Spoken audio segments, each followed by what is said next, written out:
Well, hello, everyone, and welcome to the Canadiens Connection podcast here on Rocket Sports Radio, keeping you informed, engaged, and entertained while we talk about the Montreal Canadiens. And boy, do we have a great show for you today. It is the post-draft show. We're going to break everything down for you today. As you tell in the title, Hughes swings big. Dobson, draft picks, and the future of the Habs. My name is Amy Johnson. I'm going to be your host for today's show for episode 354 of the Canadiens Connection podcast. And like I said, there is a lot of ground for us to cover today. Some really exciting things happening with the Habs in the last few days. And of course, I wouldn't be able to sit here and chat about it if I didn't have my wonderful co-host right here in the studio with me. He is our founder and president at Rocket Sports. His name is Rick Stevens. Have you recovered yet? Well, it just feels we're moving into something a different phase here with the Montreal Canadiens. Something happened, which could be franchise changing, the Canadiens were the talk of the draft. One of the major conversations at the draft, going into the draft, there's certainly lots of speculation whether they would move up or not, and they did something different, and that's okay too. It seems like Habs fans are pretty happy about the whole thing, and why not on a long weekend, a little bit of an extended weekend to celebrate Canada Day, have good news to celebrate for Montreal Canadiens fans. Definitely. We, as I said, we have a lot of ground to cover because there's actually a lot that's been going on in the past week since we all met last time. We're going to get some roster news. So much so that we're coming out a little bit later than we usually do, if you notice. And sorry for the delay, but there was just lots to accumulate and pack into this show. And the draft went pretty late man. On the East Coast. For us East Coasters. Are we going to talk about the format of this year's draft? Oh, yes. My goodness. We are. But before we get there, we're going to talk a little bit about the Canadiens roster because there is some roster news to certainly talk about. The Habs prospect report is going to be pretty meaty this week because we're going to go through and give you some quick reaction to all of the draft picks and selections that the Canadiens made at the 2025 NHL Draft, as well as some other news and notes surrounding the draft as well. And then to wrap up the first segment, there was actually a lot of course, NHL league-wide news that took place. We're going to hit the big moments and the big headlines from this past week in that segment. And then after we take a short commercial break, we'll be back for segment 2, which is our big topic segment. This week it's entitled Breaking Down the Acquisition of Dobson and the Shift Towards Team Building. So this is where in the second segment, we're really going to kind of dig down into the trade that Kent Hughes pulled off just hours prior to the first round of the draft on Friday afternoon. Talk a little bit about how the first round shaped up without the Canadiens selecting in the top 10 or selecting at all in the first round. Talk a little bit about Noah Dobson, the player. We're going to hear from him from his first press availability with the Canadiens media. And we're going to hear a little bit from Kent Hughes on the acquisition as well. And you're going to definitely want to stick around for all of that because it's it's kind of a lot to digest. Draft and Noah Dobson trade all in one go.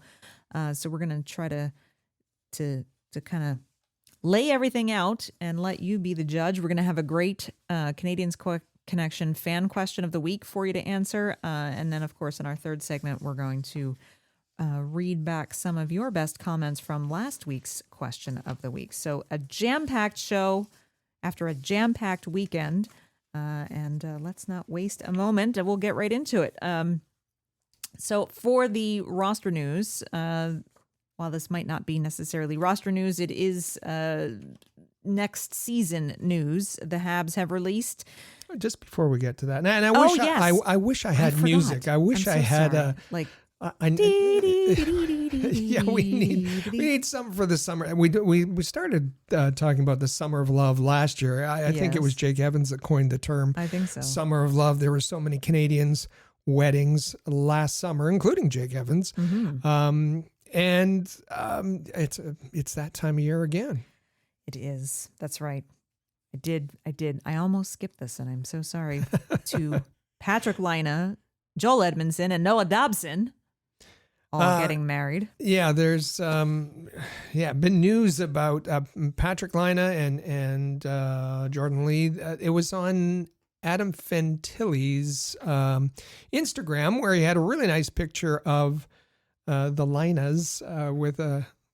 It was an inappropriately placed apostrophe, but that's okay, Adam. We don't mind. We got a nice picture of Patrick Laine, and the poor guys on the Canadiens, they had to make a choice. I think it was either going to the Patrick Laine wedding or heading to Scotland, where former teammate Joel Edmondson was getting married. A little tough decision.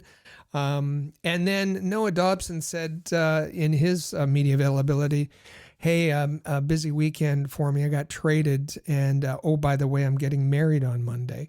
On June 30th.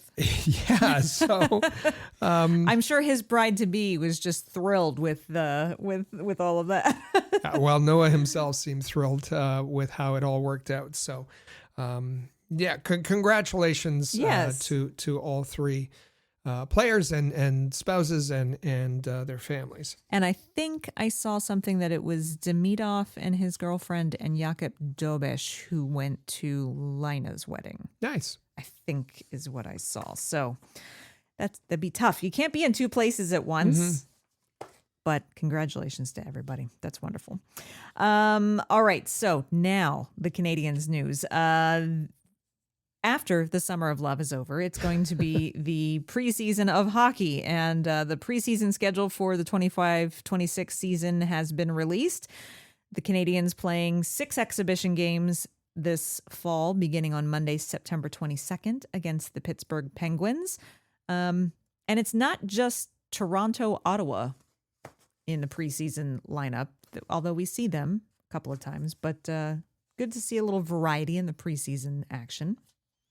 As usual, the Canadiens will have more games at home. The Canadiens like to play at home, but other teams like to play in the Bell Center because even for preseason games, it's sold out. And of course, for preseason games, the two teams split the gate. So that's nice for the visiting team. Starting with the Pittsburgh Penguins on Monday the 22nd. They come in the next night. It's Philadelphia. So you got both Pennsylvania teams at the Bell Center. Thursday of that week, then it's Toronto Maple Leafs before the Canadiens go on the road against Toronto, Ottawa, and then back home just before the start of the season. And the away game against Ottawa is actually going to be technically a geographically away game for both them and the Senators because they'll play that one in Quebec City. Mm-hmm. As well, the Canadiens announced that the Prospect Showdown is back again this year. You'll recall that last year they took the kind of the rookie tournament reins and hosted it at the Bell Center last year. Well, it's back again, the Prospect Showdown back on September 13th and 14th this year, except nicely, it's not just going to be the Habs rookies and the Toronto Maple Leafs rookies playing against each other. They have grown the invitees to 2 additional teams.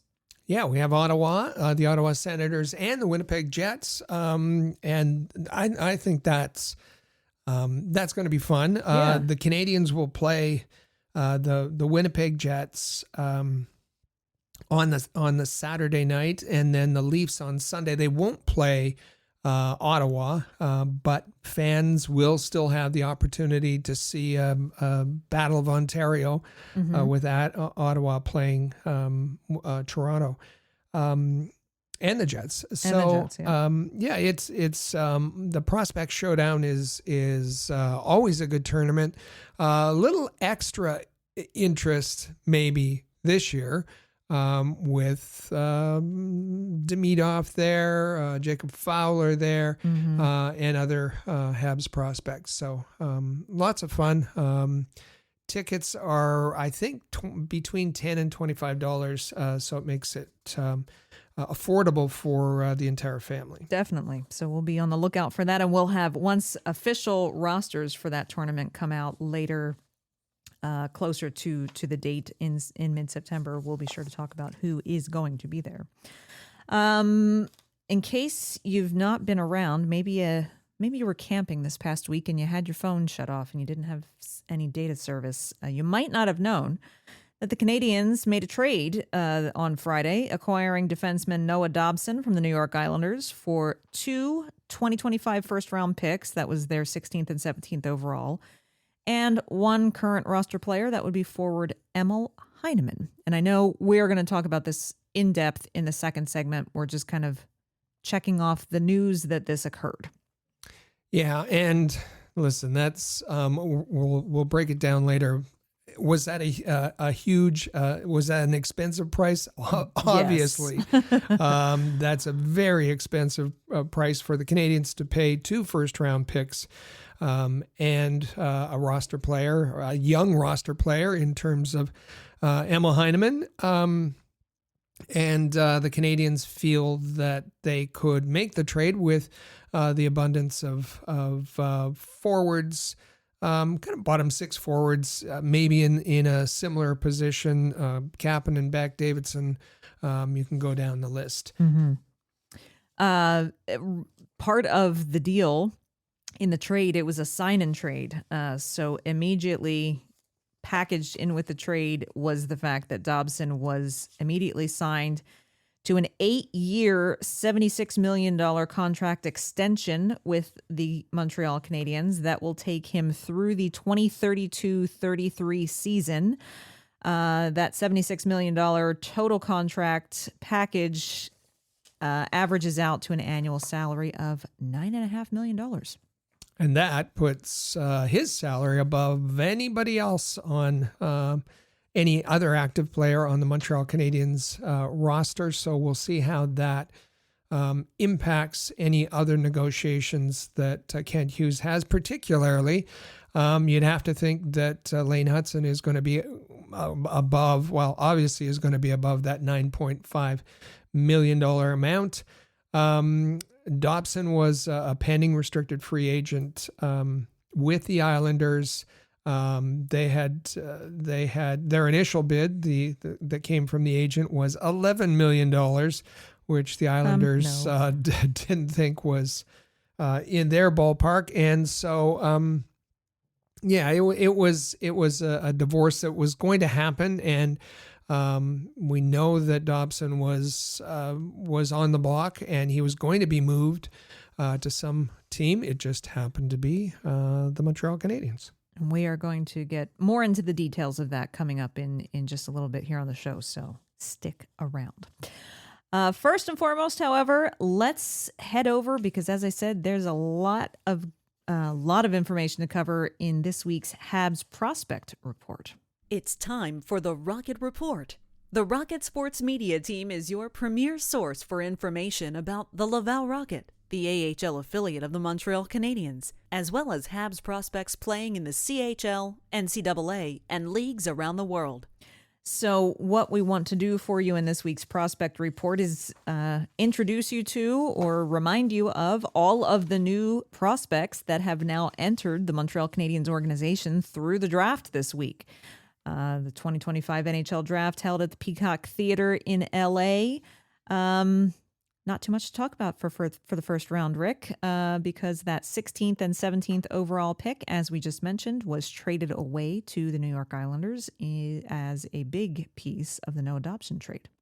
And that left the Canadiens fans without anticipation for the first round of the draft, just probably with a big fat smile on their faces as they endured the 4.5 hour draft. That's right. So that took us to Saturday, second round of the draft. The Canadiens had 2 picks in the second round, which I believe 41 and 49 were their original second round selection positions. Having not made any selections yet in the draft, they traded up both of those. They traded away both of those picks to move up to 34th overall. And that allowed them to snag Alexander Zhuravsky, a right winger playing in the Russian Junior League, the MHL, for Tolpar Ufa. I talk about expensive when we talked about the price for Noah Dobson. This was a king's ransom that the Canadiens paid Carolina to get in early in round 2. That 41 and 49 for 34 is highway robbery. Canadiens got back a 6th round pick, 189. But this is a player that they really wanted. Now, all teams say that. This is a player that was much higher on their draft list. All teams say that.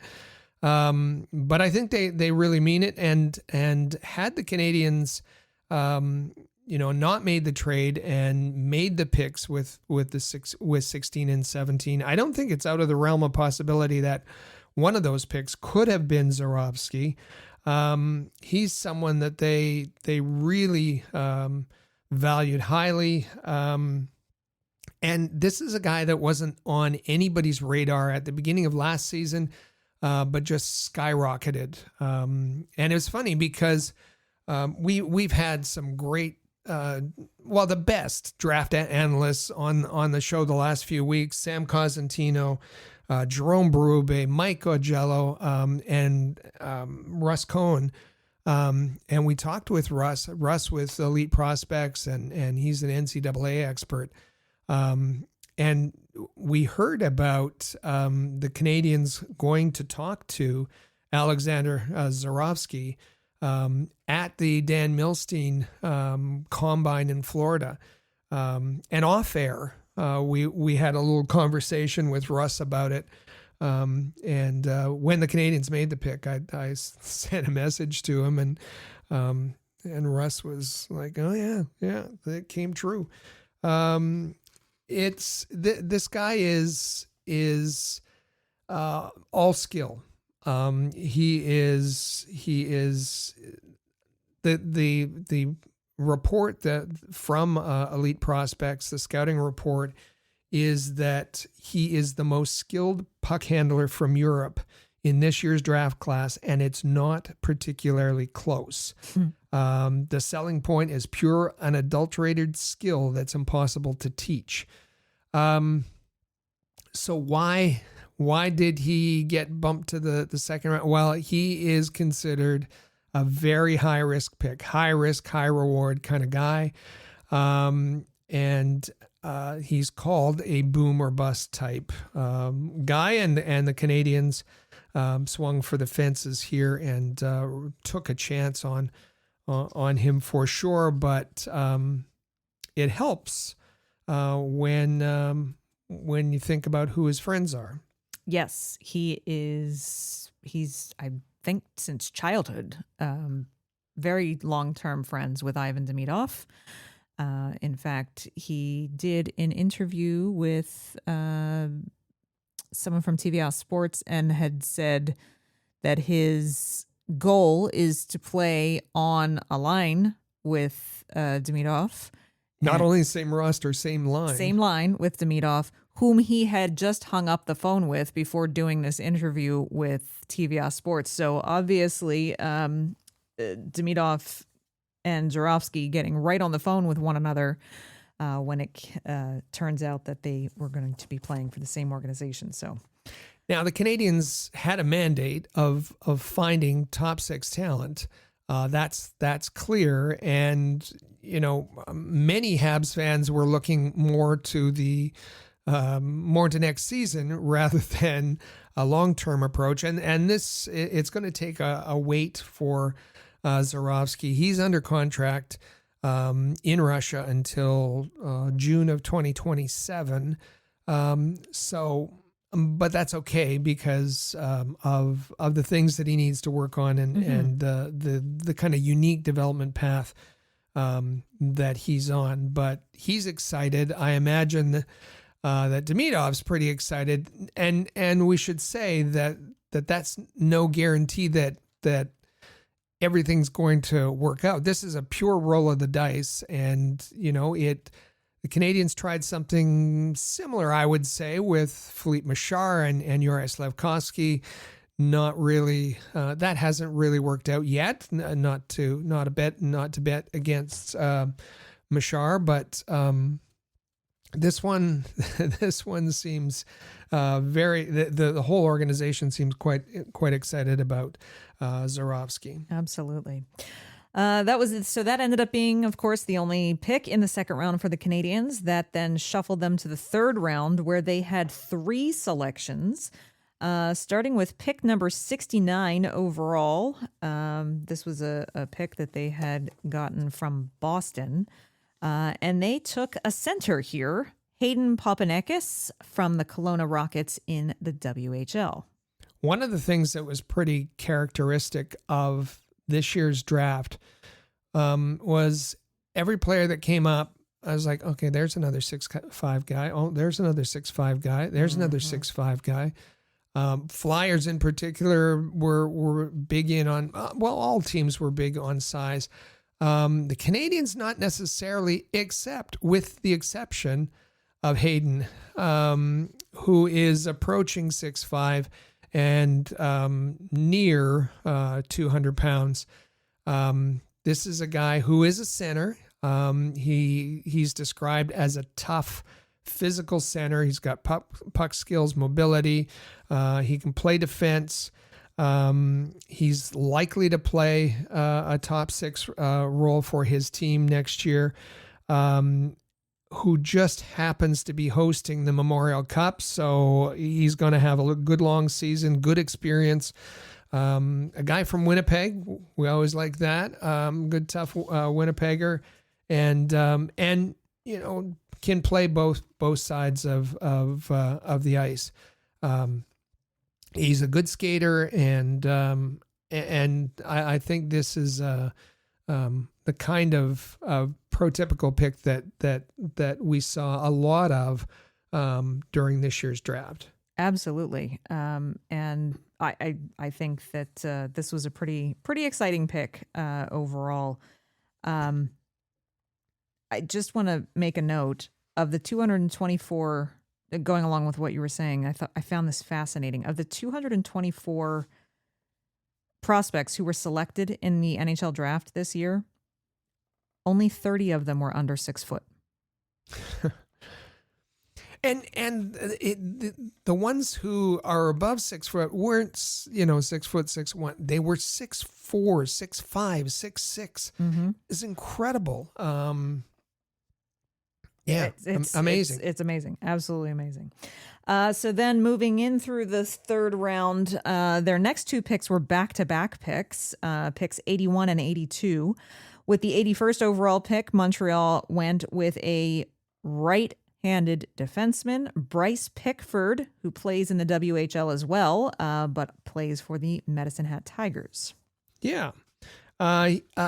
The Canadiens have had some interest or some success with overage guys. And here's another one who went through last year's draft unnoticed or unpicked. And the Canadiens found some interest in him this year. Another guy, this one, Medicine Hat, he had a long playoff run. And I said he was unnoticed in his first draft year. Well, he scored 2 goals for the entire 2023-24 season. Okay. In 66 WHL games in this past season, that includes 48 regular season games and playoff games, Memorial Cup, and so on. He had 33 goals. He went from 2 goals to 33. As a defenseman. As a defenseman. He broke records. He had an 8-game goal scoring streak in the playoffs. He put it all together. He found it. He was just a goal scoring machine, but a good defenseman as well. So Bryce Pickford, a right shot defenseman, and the Canadiens got a few of those. A really nice pick in the third round. Very next pick, the 82nd pick overall, a pick that the Canadiens had received from the New Jersey Devils. They went with the first of the 2 goaltenders that they're going to select this year. Arseny Radkov also plays for the MHL. That's the junior league in the KHL. Plays for the Tumensky Legion. And so he was pick number 82. Yeah. It's always tough to judge players in the MHL, but he had a really good save percentage. And of course, Vinny Riondo, who we know very well, would have had eyes on him. This is a guy who, and goaltenders, they're young. You kind of have to take a chance at this level. But he is, and he's termed a wild card. But we know that the Canadiens, with respect to goaltenders, they have kind of a cutoff. 6'3", you got to be 6'3". He is that. Arseny Radkov is 6'3", 198. And he's called explosive. He's very athletic, very explosive. Some concerns about his glove, but he's young. The other interesting part with him is that he's already committed to playing in the NCAA for UMass in not this upcoming season, but the 2026-2027 season. So number one, that's a great program. He's going to get good experience, but it also there's an awfully long runway for this player. So a good player to add to the organization.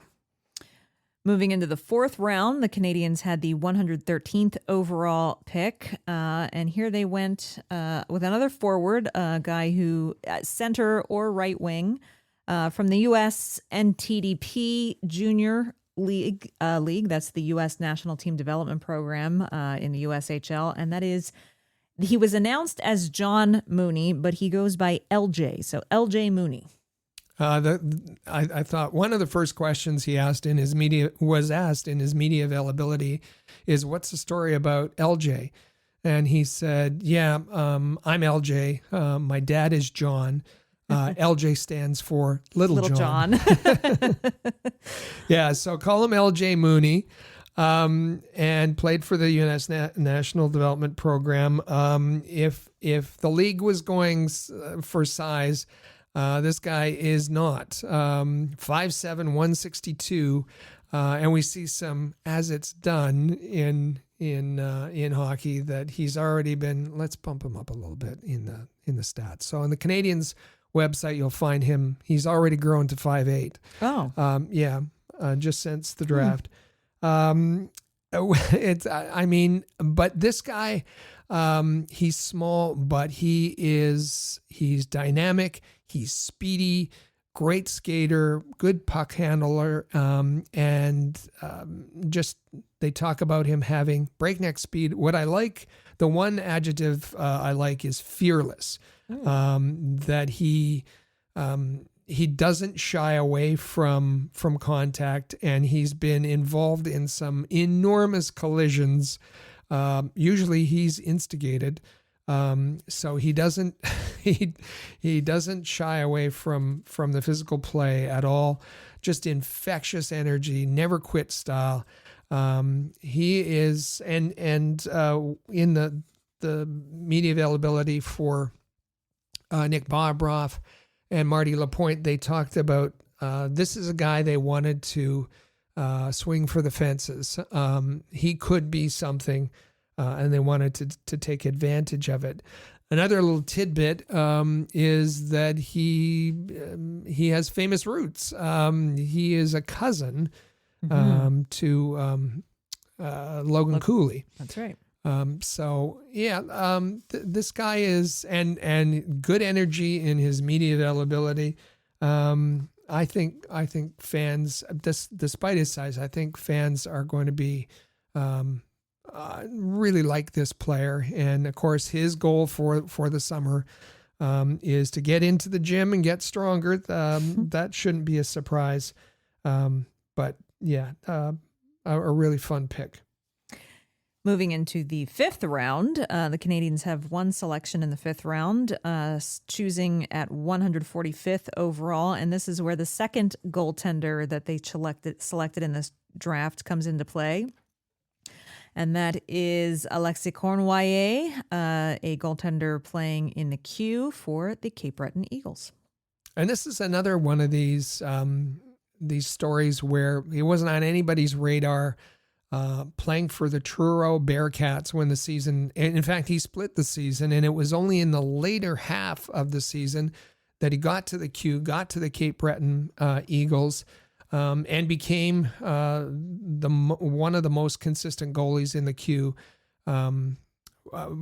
January, February, and on. In fact, he was the starting goaltender for Cape Breton in the playoffs. Ran into some rough outings and lost that opportunity. But he's older. He's 19, and like I say, on nobody's radar.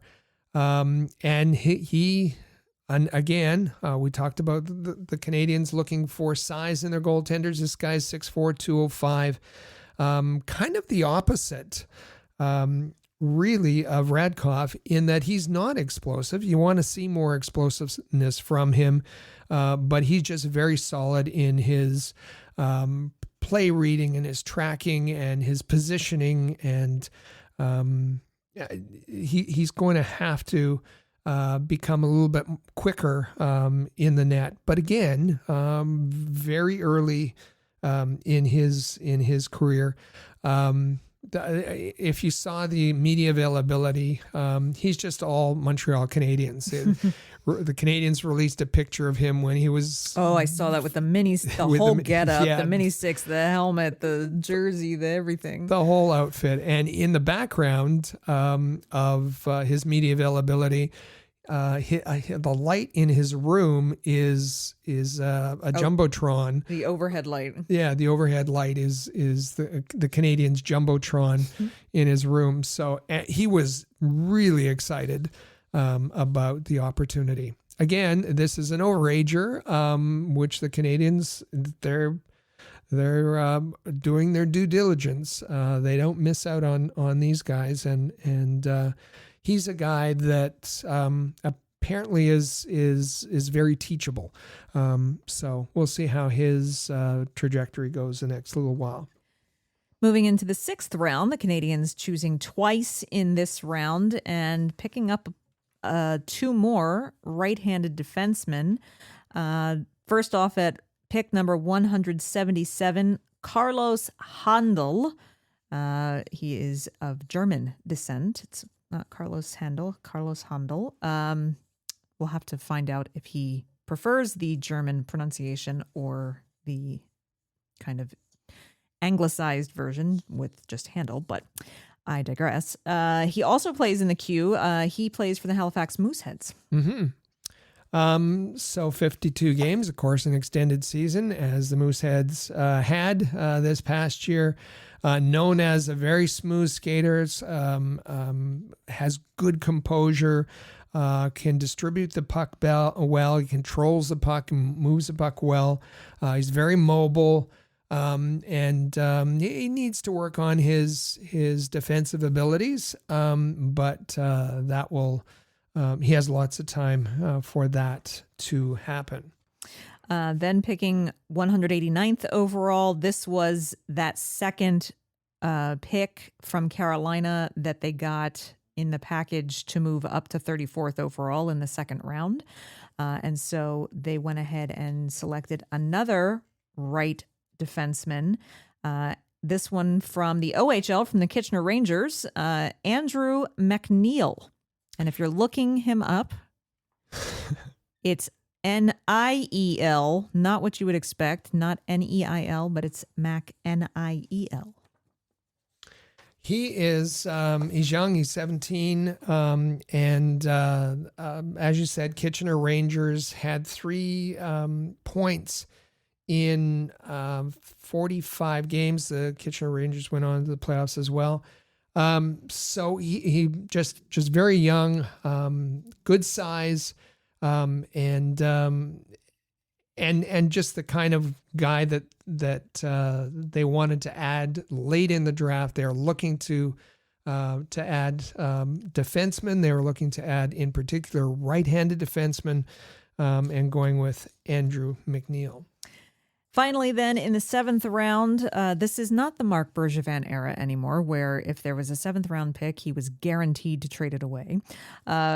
Instead, Kent Hughes making his 7th round selection of pick number 209.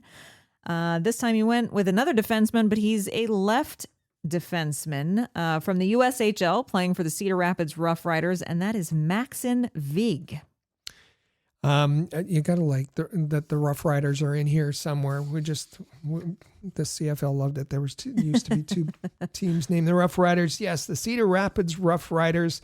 Pretty good point scoring guy, 32 points in 62 games for Cedar Rapids. Wore a letter, had an A on his jersey this past year.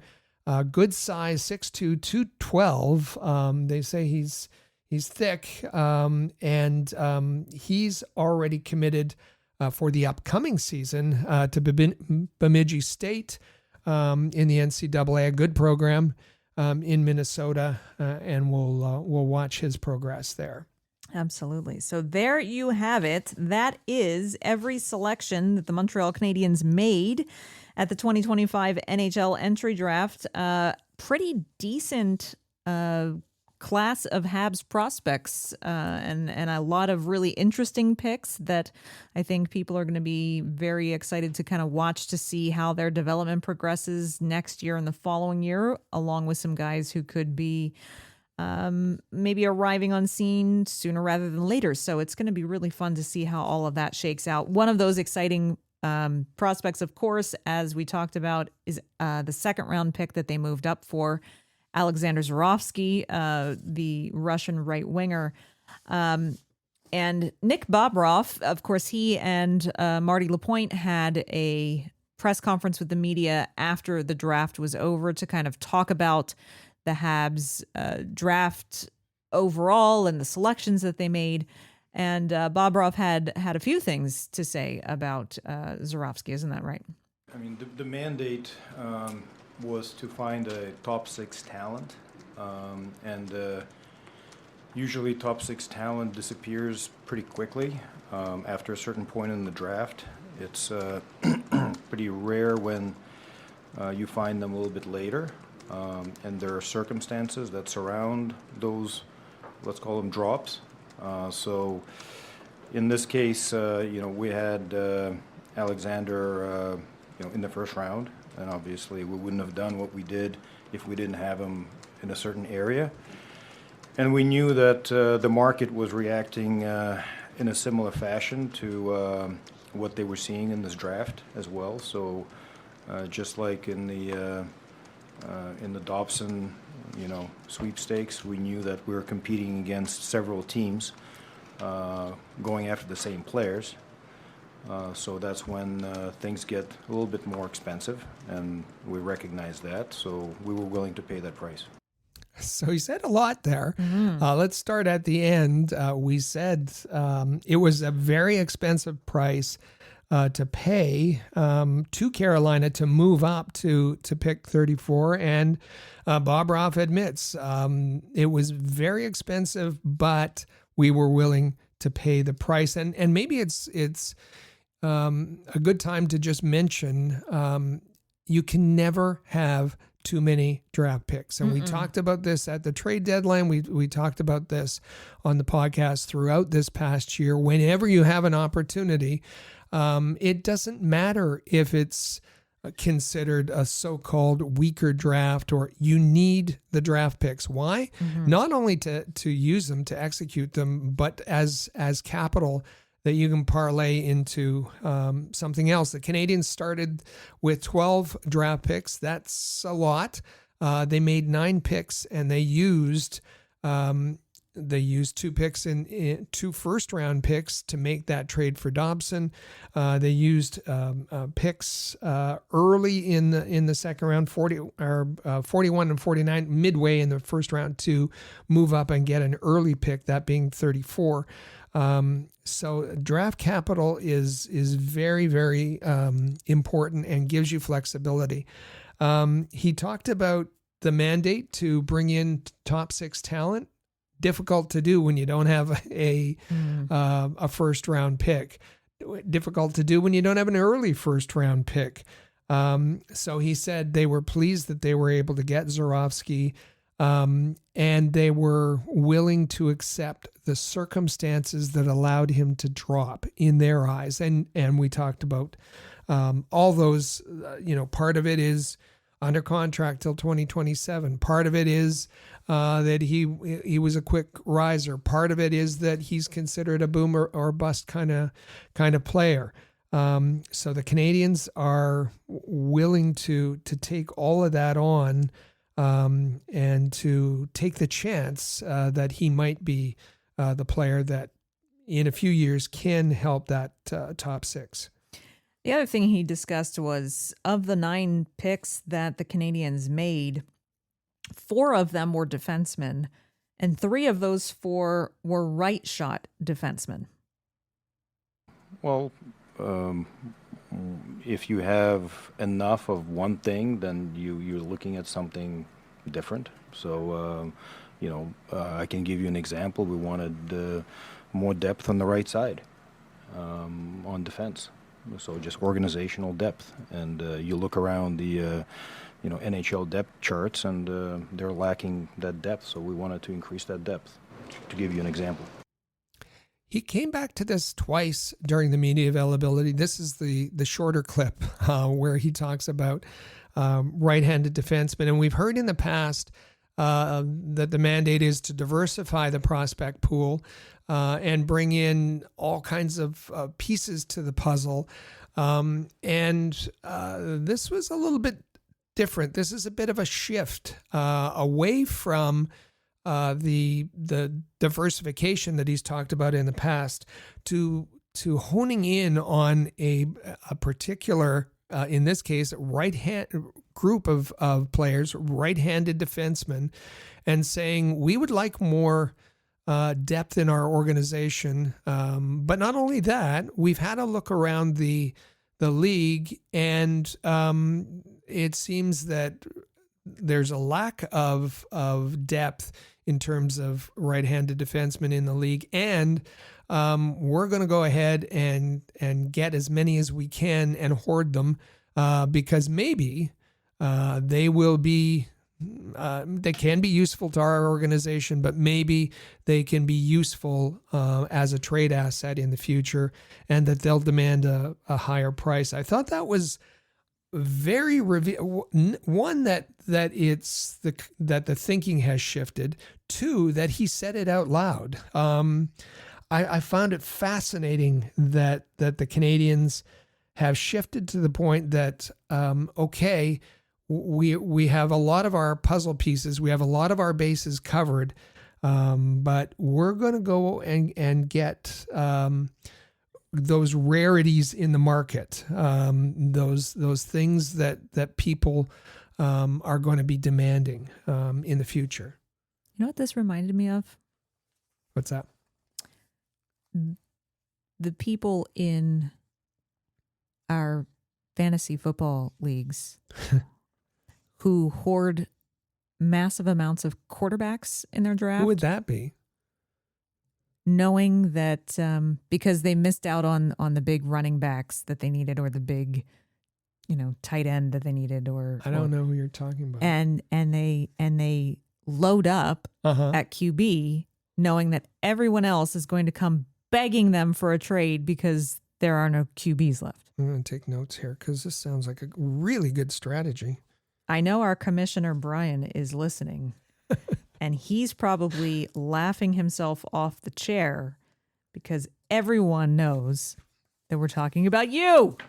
Well, and it's funny because, I might do that in our league, but I really do that in the league that with family and friends that have been in the longest. And yes, at some point during the season, people have to come groveling with a huge ransom to get one of my quarterbacks. So instead of calling you Rick, I really enjoy it. Instead of calling you Rick from now on, we should just call you Nick Bobroff. No, please don't compare me. No, to, we won't. No, we thank you very much. Also, a bit of news at the draft on the last day, and the announcement about this was actually made before the Canadiens' final pick as well. That Canadiens European scout Krista Rockstrom retired following the 2025 NHL Draft after a remarkable 41 season career. That's incredible. Amazing. He's been around the league. He's been with the Canadiens since the 2010-11 season. He's based in Europe. He's served as a European scout for a short time between 2022 and 2024. He was named the chief European scout for the Montreal Canadiens. But he's the guy that you might remember from the draft videos that the Canadiens put out well after the draft, who was kind of banging on the table for, figuratively, for Juraj Slafkovsky and David Reinbacher, and so has been very valuable to the Montreal Canadiens, especially recently.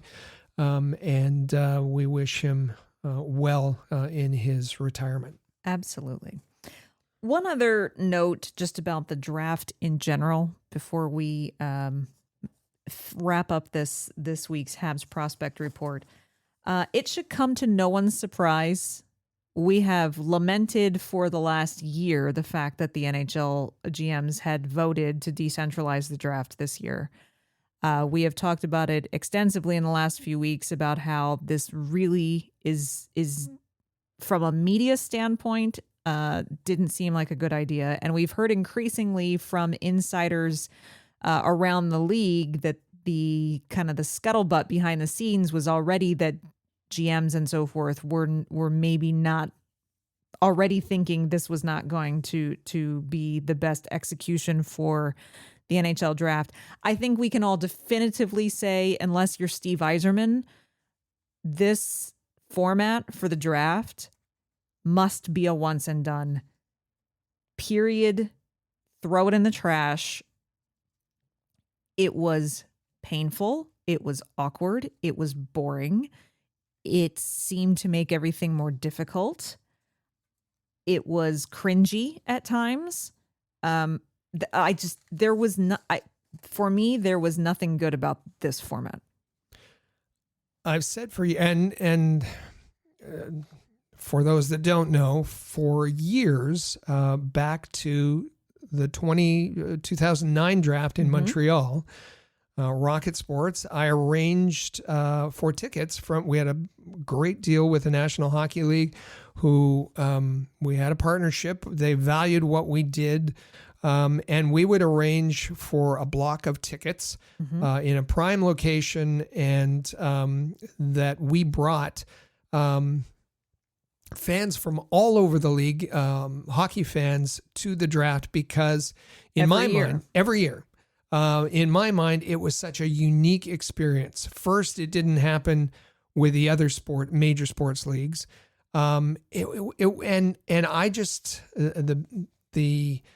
I called it the best off-ice event in sports. It was just incredible to have all of the hockey people in one place And then you add in all these prospects and their families. It was just an incredible event, both from just the excitement and you get to watch how the all of the interactions between general managers. We saw one that was unforgettable between Mark Bergevin and Jarmo Kekalainen, and that we happened to have an incredible interaction right behind us between a player agent and a general manager that was unforgettable. We happened to be in sitting amongst families many times and saw the emotion of families when they were picked. We saw the emotion of players when they weren't picked. Yes. It just an absolutely incredible experience. And then, the opportunity to everybody to be in a pub, to be in a restaurant, and who's who in hockey are going past your table and you say hello. And even the people that you bump into in the concourse throughout the arena throughout the draft, the ability to bump into and kind of meet and greet the prospects right after they've been drafted.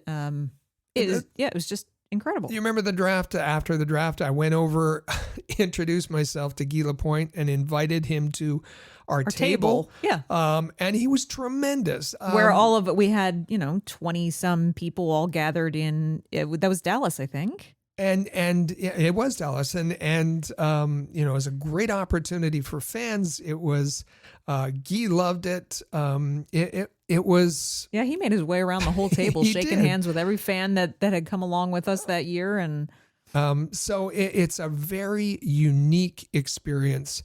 The old way of doing the draft. Now, listen, if general managers wanted to try something differently, and they voted overwhelmingly 26-6. We've heard it over and over and over again that they wanted something different. They wanted all of their resources at hand in their headquarters to be available. They didn't like picking up and going somewhere and then for the combine and then the draft and then the free agency and all of the logistics of getting back and forth.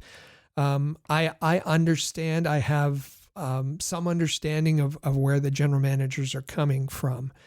But I don't think anybody expected the NHL to drop the ball. The execution on this, the idea may have been bad to begin with, but the execution was horrific. Yeah. The NHL did a horrible job. And I know that there's folks out there who are trying to protect their relationship and they don't want to jeopardize a future Gary Bettman interview saying this is on the general managers. No. This is shared. It's absolutely shared. The execution of this was horrible from the NHL side. They could have done much better than that. The technical issues, the silly draft house that put, combined with the technical issues that put the GMs and their new prospects in really awkward positions. Those first conversations are supposed to be done at the draft table in private. That's not supposed to be a public conversation. Everybody was uncomfortable, and I felt for all of them. The celebrity presenters. I mean, honestly, there were some that were decent, but there were a lot that were just kind of like, huh? Like, I like the ones that actually knew something about hockey. That Dave Coulier was great. Detroit and Joshua and, Jackson, very good. George Kittle and George Kittle. But I mean, the Goo Goo Dolls, really? The Goo Goo Dolls? The Goo Goo Dolls, and When's I like the Goo Goo Dolls. the last time they've been relevant? Hey. No, but honestly, it was horrible. It was. And to the extent that I like that Buffalo brought that in the second round, brought up that tragic case of the boy who had a hockey accident, was now in a wheelchair. Brilliant to include him. But at the end of the draft, with nobody in the place, Were there 20 fans in the building on Saturday? No, I don't even know that. But they fished a Los Angeles Kings fan out of the seats to make the third last pick or whatever it was. The Kings' final pick of Yeah. the draft because we've been to so many drafts live that has never happened. And the only reason it did happen was probably because Bill Daly and crew was like, okay, there are actually some diehards, like literally a handful of them who have stuck it out all day and have just been sitting here. So let's reward one of them. Let's talk about the venue because it relates to fans as well. Everyone we've been to has been in, other than Sphere, okay, and that was a special case and that turned out wonderfully. But prior to that was in an NHL arena that was jammed to the rafters, as particularly on night one.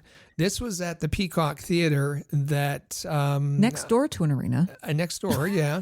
But I had to look it up. 4,000 seats in the lower bowl. The upper bowl, it didn't look like it was open. And there was, even on night one, There were a lot of empty seats. lots and lots of empty seats. And a lot of those are taken up by certainly the draftees and their families and all of that. There was a real, there wasn't many fans there. And so you had maybe, 4 fans from some of the teams. The West Coast teams mostly.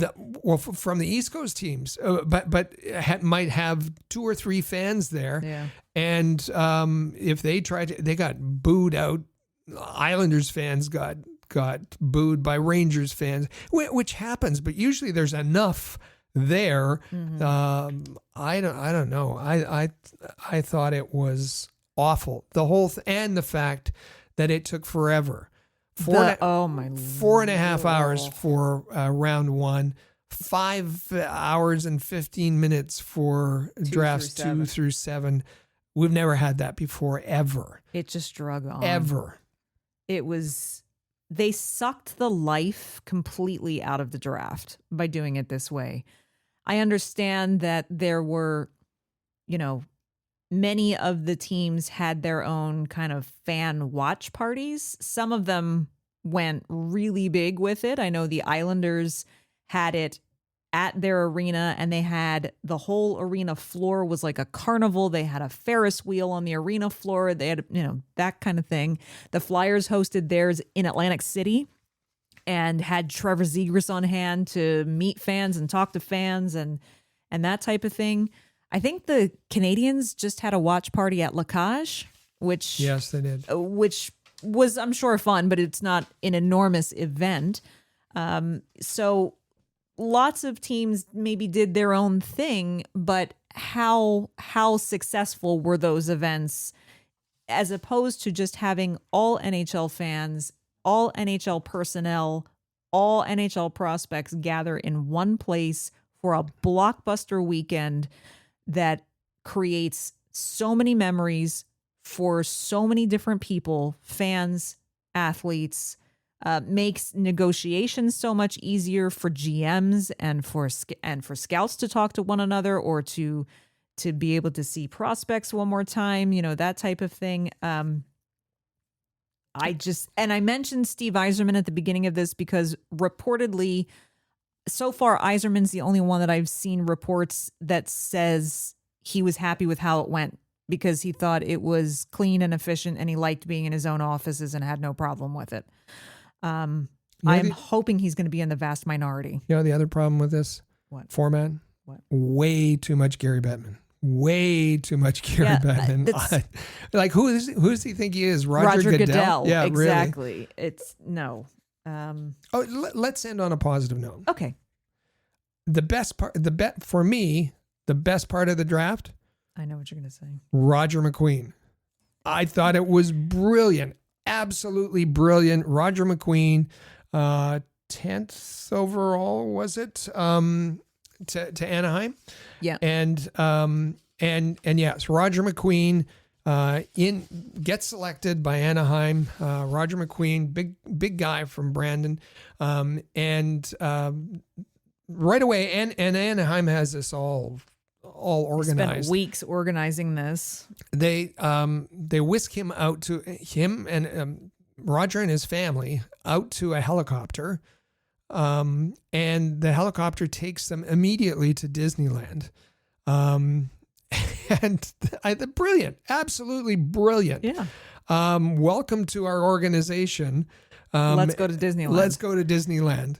You're drafted 10th overall. Let's go to Disneyland and let's treat your family, and pictures of him with the Mickey ears and then the tie-in. Yes, the little did they know when they had all of this orchestrated that they would be drafting Roger McQueen. So, of course, the photo op with Lightning McQueen at the Cars area at Disneyland was just brilliant.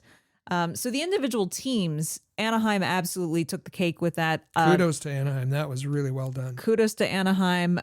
Kudos to the Columbus Blue Jackets for choosing Meredith Gaudreau as their presenter. Yeah. She did a phenomenal job. And as she said, her big thing is she just wants to represent Johnny well. And kudos to the New York Islanders for how heartfelt and thoughtful they were in the designing of Matthew Schaefer's jersey, first overall, with the Hockey Fights Cancer ribbon stitched on the front and his mom's initials stitched into the collar. Teams did an excellent job going above and beyond.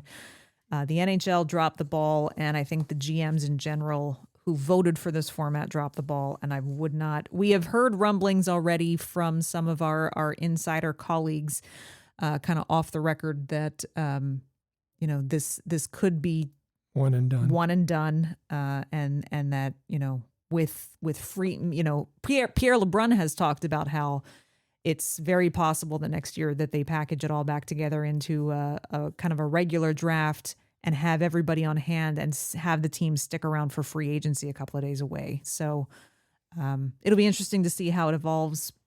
I would love to be able to say it can't get worse than this.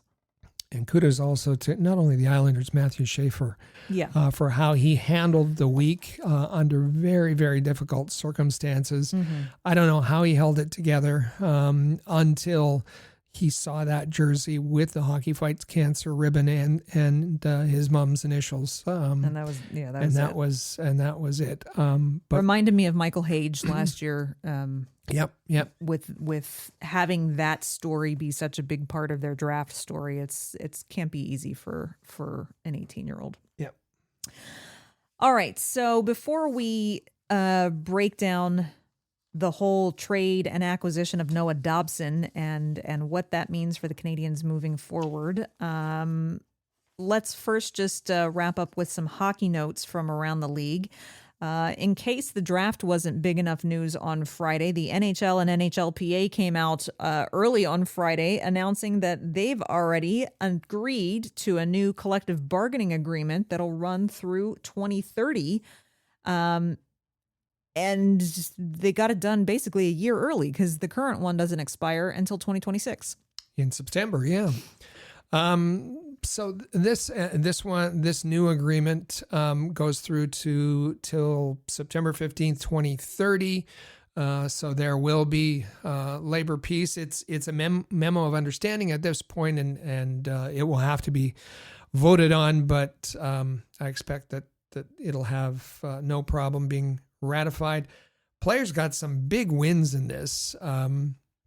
The one thing they won't like, that owners will like, is the move to an 84-game regular season schedule, adding 2 games, and the trade-off will be that the preseason will be shortened to 4 games. We told you earlier that this preseason for the Canadiens is 6, so there's the trade-off there.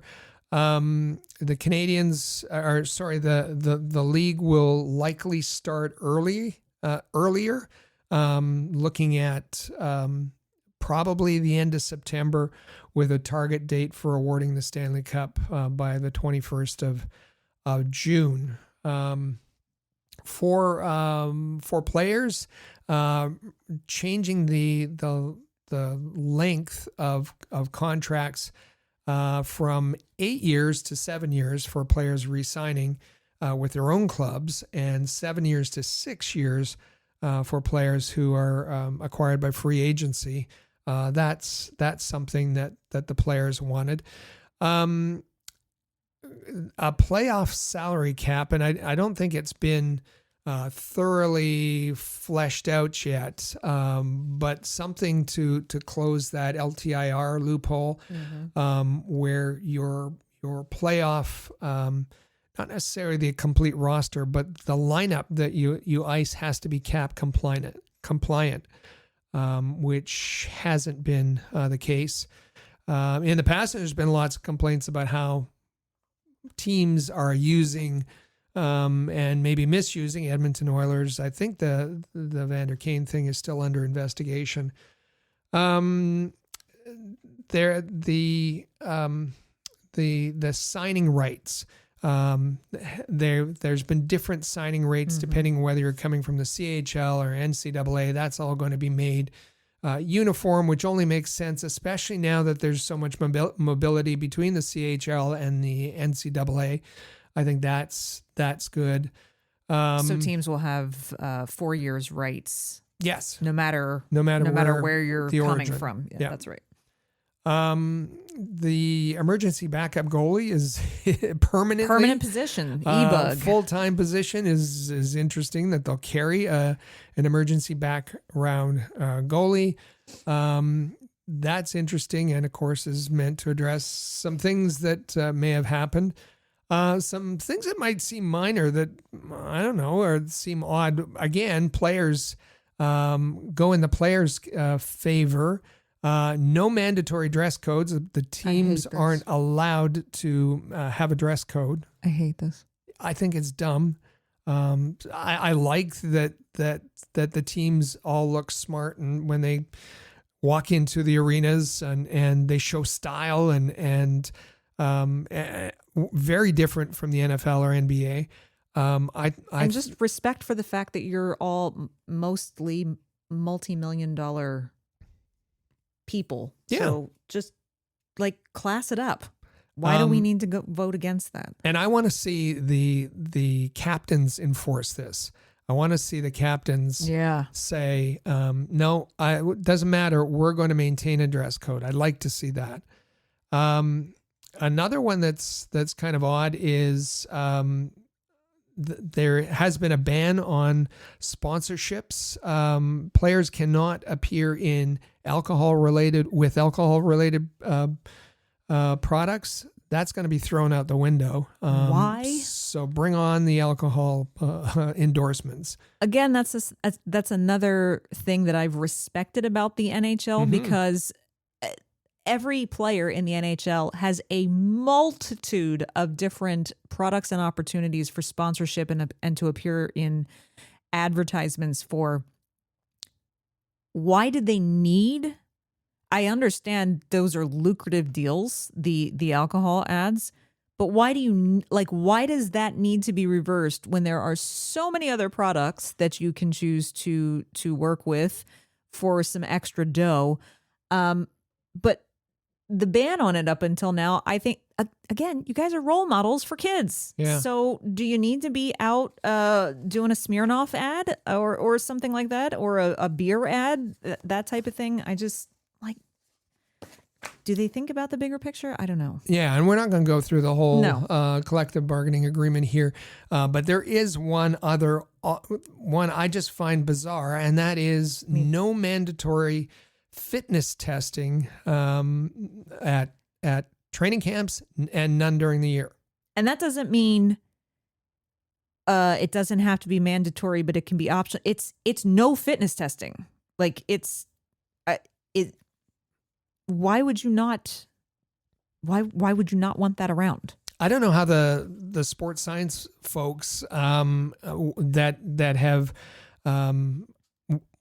done wonderful work with the teams are going to have established the baselines that they use to like these are they do fitness testing and at the beginning of the year all kinds of tests, and then they use that to monitor players very closely throughout the year, and it informs decision about injuries if maybe there's an underlying injury, if they notice some changes.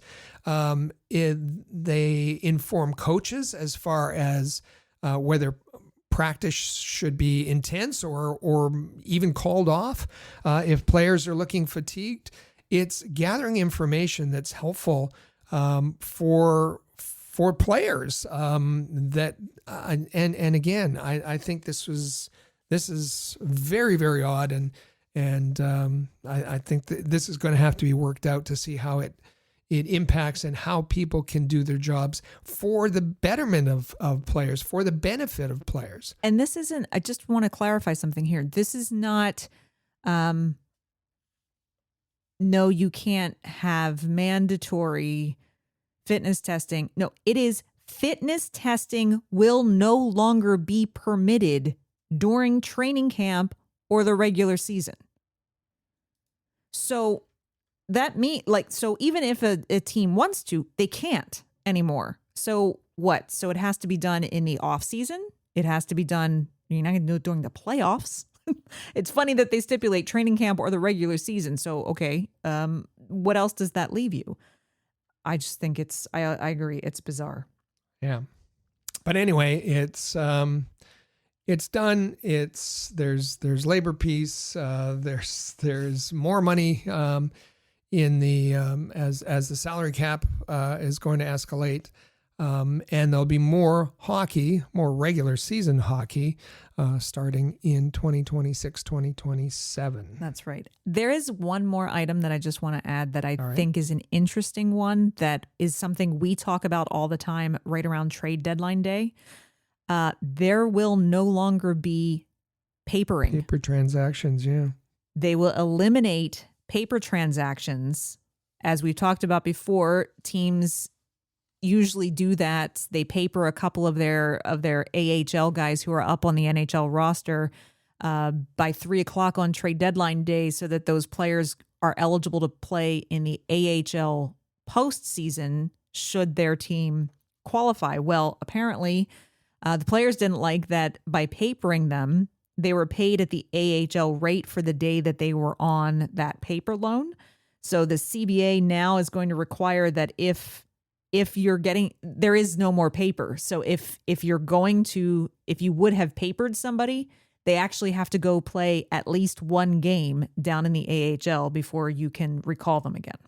Yeah, there's got to be some adjustment to this, because it was for the benefit of the players who were made eligible for the AHL playoffs and gave them that experience. There's with all of these, we'll have to see the final language, but there's got to be adjustments. I think. I think so. We'll see how all of that comes out. Moving on to other news around the league. As if Friday night's first round of the draft wasn't long enough, let's throw in a big stoppage in play, if you will, in the middle of it, so that they could get around to announcing who was winning the Jim Gregory NHL GM of the Year award. But all of that aside, not to take anything away from Dallas Stars general manager Jim Nill winning for the third consecutive season. It's remarkable. Congratulations to him. He's done a great job with the Dallas Stars, and I'll keep reminding you, he could have been the general manager of the Montreal Canadiens when Marc Bergevin was up for the job, but for language issues. Other trades that took place this past week that kind of shook things up. The Anaheim Ducks, we're back to them again. Blockbuster trade pulled off by Danny Briere, acquiring Trevor Zegras, heading to the Philadelphia Flyers from the Anaheim Ducks, in exchange for the 45th overall pick in this past weekend's draft, as well as a 4th round pick in the 2026 NHL draft, and Ryan Poehling. Did the Montreal Canadiens have the resources to make a trade to compete with Philadelphia for Trevor Zegras? yes. I mean, I think that's obvious. In their evaluations, I think it's clear that they determined that Trevor Zegras was not the top six player forward that they were looking for. You have to come to that conclusion. That's right. That's a big get for Philly, and we'll see how that works out. Utah not going quietly this past week as well, making a deal with the Buffalo Sabres to acquire forward J.J. Peterka in exchange for defenseman Michael Kesselring and forward Josh Doan. Michael Kesselring, a big defenseman. Josh Doan, we know his parental lineage there. Again, could the Canadiens have put together a package to get J.J. Peterka? I think it's clear they could have.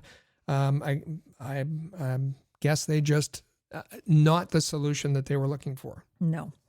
In case you didn't believe him in his slightly inebriated celebrations the day after the Stanley Cup was awarded, Sam Bennett really meant it when he said, "I'm not bleeping going anywhere," signing an 8-year, $64 million contract extension, $8 million average annual value. So the Panthers have locked him up for 8 more years. 1 down, 2 more big ones to go. Bill Zito, general manager of the Florida Panthers, was runner-up to Jim Nill in the Jim Gregory General Manager of the Year award, and you can see why he's going to need some magic to sign all of his free agents, and this is the biggest one. Obviously, Sam Bennett. He's able to retain him. I'm sure there was lots of teams out there that were willing to give more dollars, but Sam Bennett didn't want to go, and Bill Zito didn't want him to go. So they have him now for another 8 years.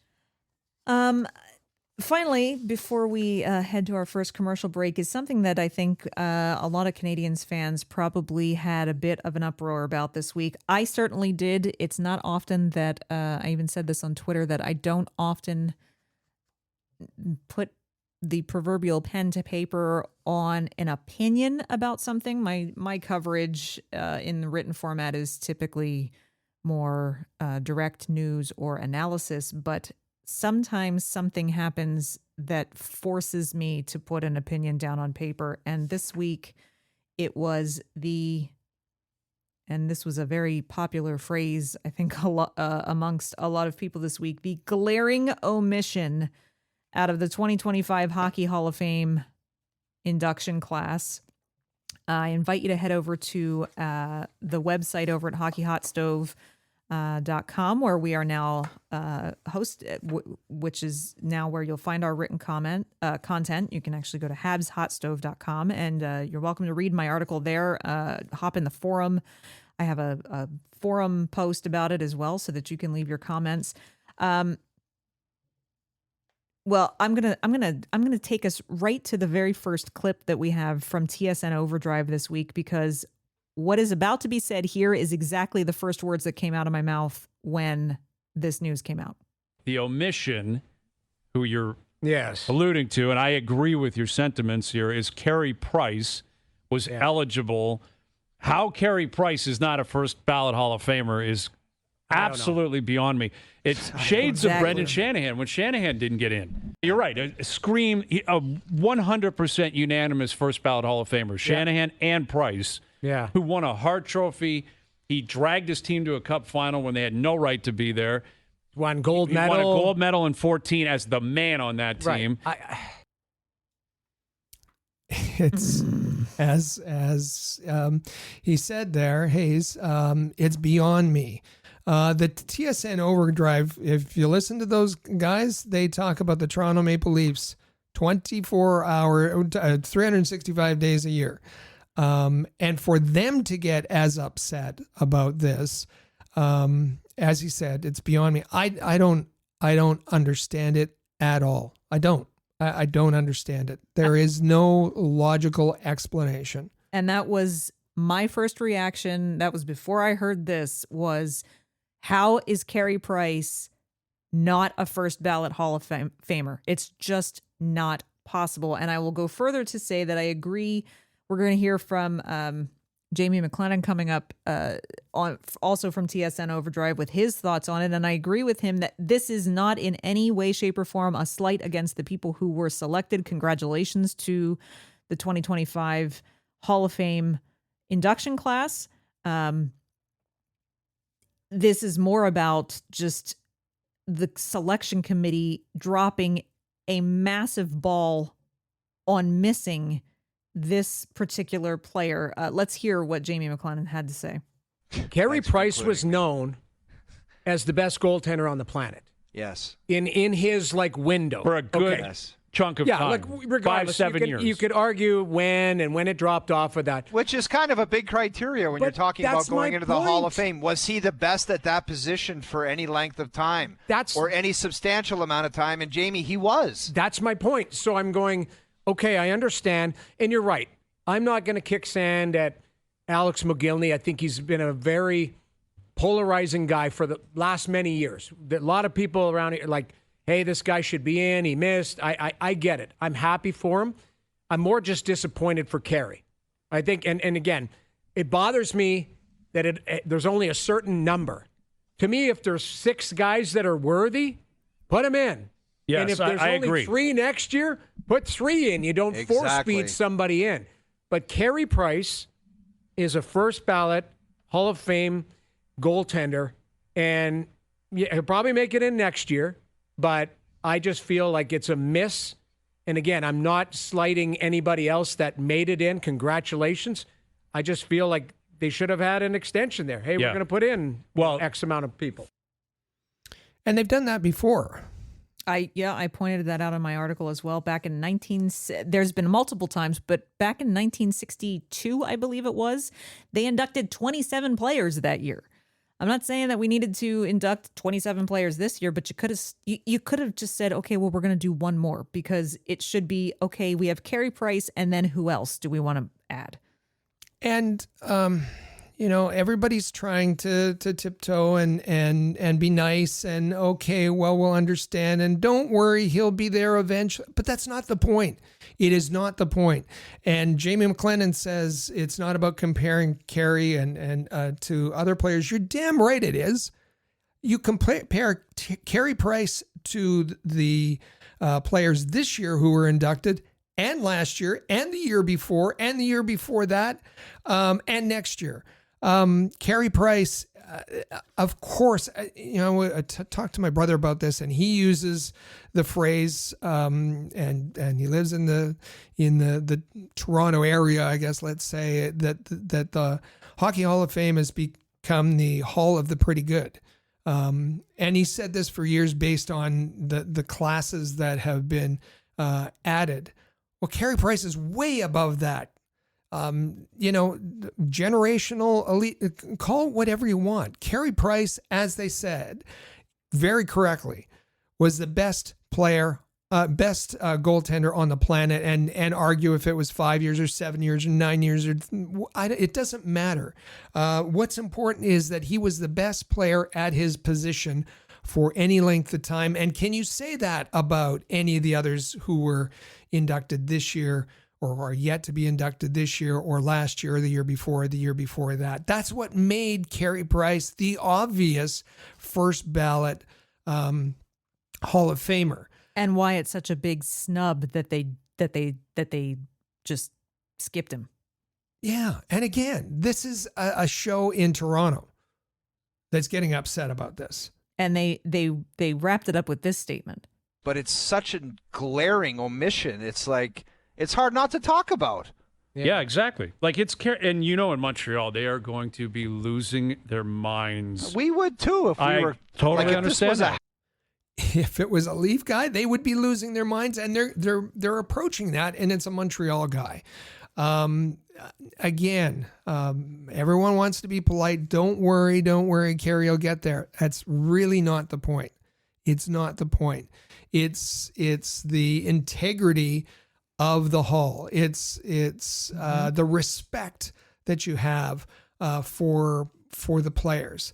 There's an article in, he said that Montreal would be going crazy. And you look at La Presse, and some of the, maybe some of those guys, reporters, not necessarily the biggest Carey Price fans, but it's obvious to everybody. And this article by Alexander Pratt, I thought was excellent, and so good. You should all go read it.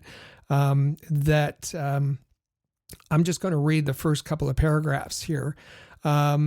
He says in the descriptive subheading of his article, says the Hockey Hall of Fame committee deemed Carey Price was undeserving of induction into the Hockey Hall of Fame in his first year of eligibility. And that's exactly what they're saying. Mm-hmm. Alexander Pratt says, as his article starts, "I don't understand." And I don't understand either. It's beyond me. His induction, going on to read his article, his induction should have been obvious as the snow in January or the playoffs without the Buffalo Sabres. It's underestimated how dominant he was. For about 18 months in 2014-15, Price wasn't just the best goalie in the NHL. He was the best hockey player in the world, period. And then he goes on to make his case. He was the best hockey player in the world for a period of time, and you don't induct him as soon as he's available. That is just shameful. Unfortunately, the Hockey Hall of Fame is dead to me. Let me just say that. They have become completely irrelevant, and their classes and the way they choose them and all the criteria that they have become irrelevant. And unfortunately, it follows a trend. Hockey Hall of Fame is irrelevant. Hockey News used to be the Bible. Now it's just clickbait. Hockey Night in Canada used to be the best sports broadcast anywhere. And now, and I watch a lot of them, it's not even in the top 10. This is really shameful. This is really wrong. And sadly, the venerable place like the Hockey Hall of Fame has done themselves a disservice by dissing Carey Price. You have one and only one opportunity to be a first ballot Hall of Famer, and as I ended my article with, they have robbed Carey Price of that opportunity. So yes, he will likely get in. It could very well be next year, particularly once they see the fallout from this year. I'm sure it will be, but it will never change the what they've done this year. And we'd love to hear your thoughts on it too. Send us your comments about it. It's not our official Canadiens Connection fan question of the week, but we'd love to hear your thoughts on and reactions to Carey not being inducted into the Hall of Fame this year. Be sure you send us a message on the Rocket Sports text line, 585-3ROCKET. Drop us a comment on social media or on our YouTube channel. We are going to take a quick break, and you're going to hear actually a message from us here at Rocket Sports, and some ways that you can get involved if you are so inclined. And on the other side of it, we are breaking down the acquisition of Noah Dobson and talking about the shift of the Montreal Canadiens towards team building. It's going to be juicy. Let's get into it. Don't go anywhere. You are listening to the Canadiens Connection podcast on Rocket Sports Radio. Rocket Sports Media is currently recruiting talented, motivated, and committed people to join our team. If you're a student wishing to gain experience, a young professional interested in broadening your credentials, an experienced hockey mind looking for a platform to share your expertise, or a passionate fan looking to contribute to our publications by connecting with fellow hockey fans, we want to hear from you. If you are bright, loyal, passionate, and willing to dedicate yourself to a remarkable team, email us at hello@rocketsportsmedia.com with "Join our team" in the subject line. We can't wait to hear from you.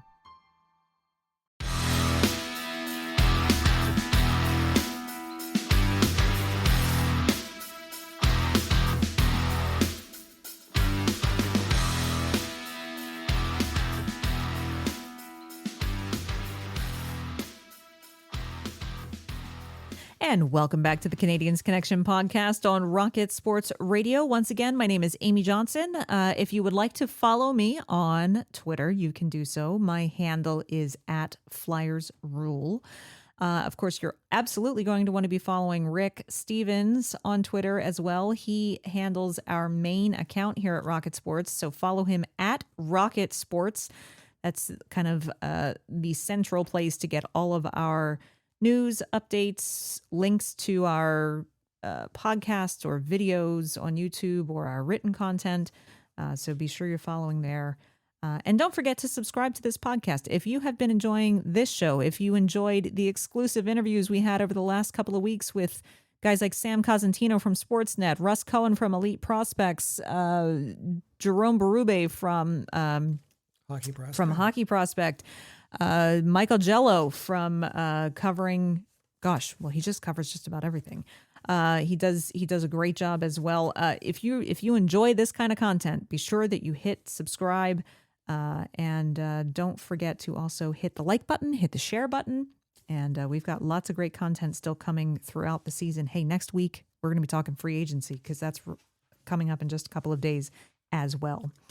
But we still need to talk a little bit more about the 2025 NHL Draft. It was one of the more difficult ones to predict in recent years with, as we heard from all of our experts who joined us here on the show over the last couple of weeks, prospect rankings and mock drafts were kind of all over the map.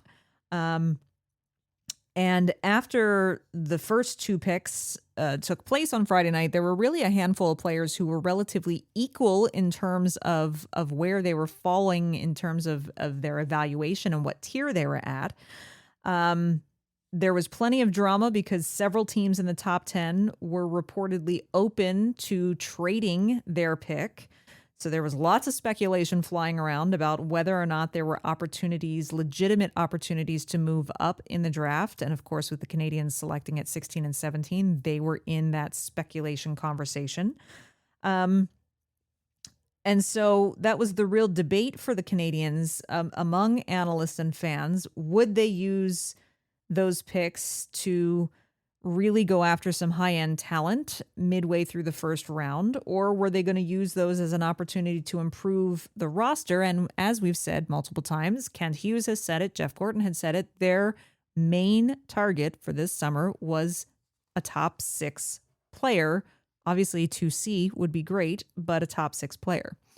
And so, Rick, when the dust settled on day one of the draft. I mean, really, it was even before the draft started that the dust had started to settle, even though, oddly enough, like the deal was basically done in the afternoon, but they did not announce it until pick 16 came around in the first round of the draft to make it official. Okay, we said we were done with our criticism of the draft. We missed one thing. We forgot that. That stupid red button. Oh, the trade alert button. The trade alert button. Yeah. And that's the only reason that the Montreal Canadiens didn't make it official and announce. The trade was reported everywhere for hours and hours and hours.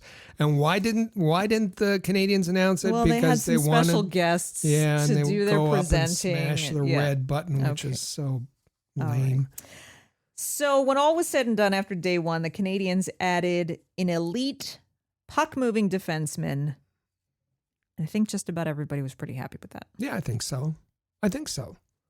Yeah. And I think this was now ideally the Canadiens would have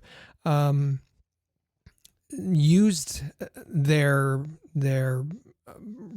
draft resources, their assets, to be able to help their situation with the top 6, but there's just a change in thinking here. There's a change in the way that they're approaching, and as we're saying, away from the rebuild or progressing well down the path of the rebuild towards this team building concept, and what that meant to Montreal was to add a player who was not even yet in his prime at 25 years of age, Noah Dobson, that can be part of the the core, who was termed an elite puck-moving defenseman, who could add to their core of strong defensemen in terms of Lane Hudson and Caden Gooley, and they could make a big jump forward. Now, Kent Hughes has done this before. He has made draft day trades. And in fact, the biggest mistakes that he's made so far in his tenure have been on draft day. I don't think there's anyone that would argue that trying to jump ahead, accelerate the rebuild, as they called it, but skip the steps necessary in the rebuild to bring in a Kirby Dach or an Alex Newhook. Is there anyone who thinks that was successful? I don't think so. And you know, the final chapter isn't written yet on Kirby Dach. He may still, fingers crossed, turn things around and achieve the potential or part of the potential that they had. But the expectation is that it would have happened by now. And I think the simple question is, would you rather have Frank Nazar or Kirby Dach? And it's foolish to think anyone would pick Kirby Dach. And of course, Frank Nazar being the player that they could have had and that Chicago selected with that 13th pick overall. And similarly, with the huge price that they gave up, big overpayment for Alex Newhook, and the assets they put together to do that. And again, it was trying to kind of skip steps and not go through the process. This is a little bit different, in that I think that they made an evaluation. And when I thought about the trade itself, do I support the trade? Do not support the trade?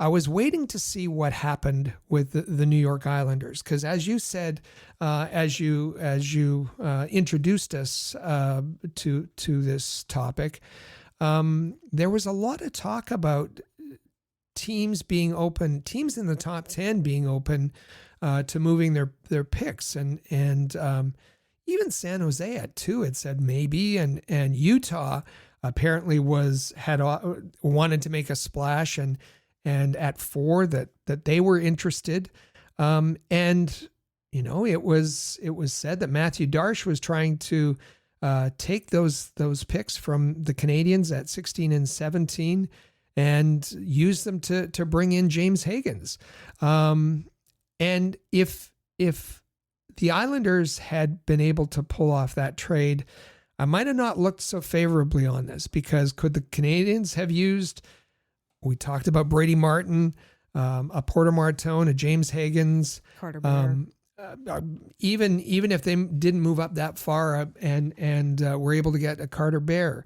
But apparently the New York Islanders reached out to, during the draft, the Nashville Predators at 5, the Philadelphia Flyers at 6, the Boston Bruins at 7, and made offers to all of them, trying to get their pick to bring James Higgins into the fold, and they were rebuffed. Even though those teams had, in various ways, in various degrees, had said they were available. So that makes me feel better that the Montreal Canadiens wouldn't have been able to pull off that trade either. So if that's the case, if the Canadiens weren't able to use 16 and 17 to bring in a top 6, a truly top 6 possible a potential prospect, then bringing in a Noah Dobson as an elite puck-moving defenseman is a good move for management.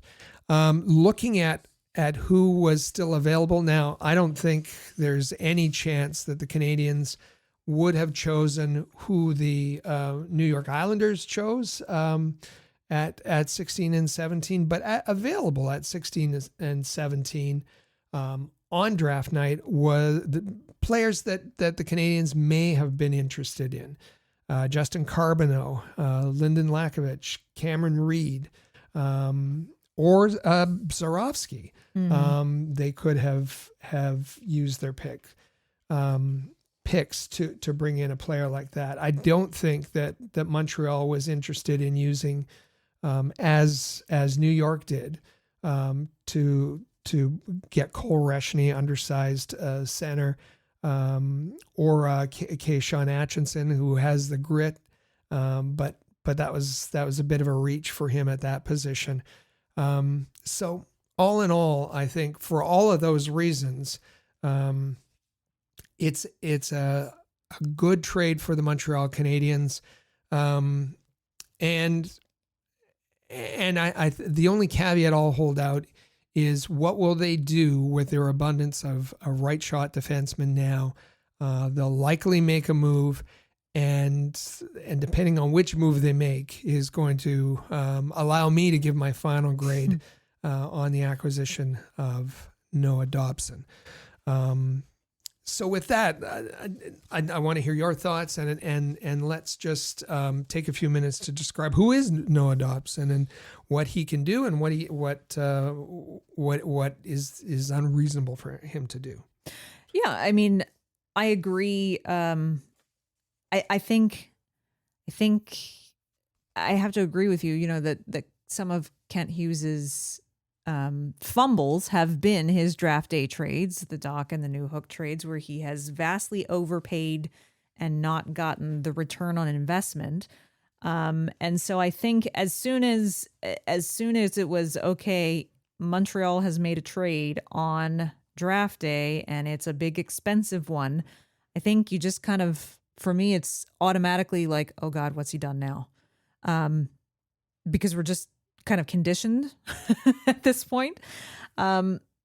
So once, as you say, once it kind of shook out, no, they couldn't have traded up. So, you know, would the guys that they have selected at 16 and 17 been useful pieces in the long term?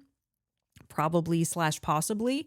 But I do think that going after a big fish like Noah Dobson, paying the steep price for it, coupled with the fact that the player that they gave up, and I like Emil Heineman.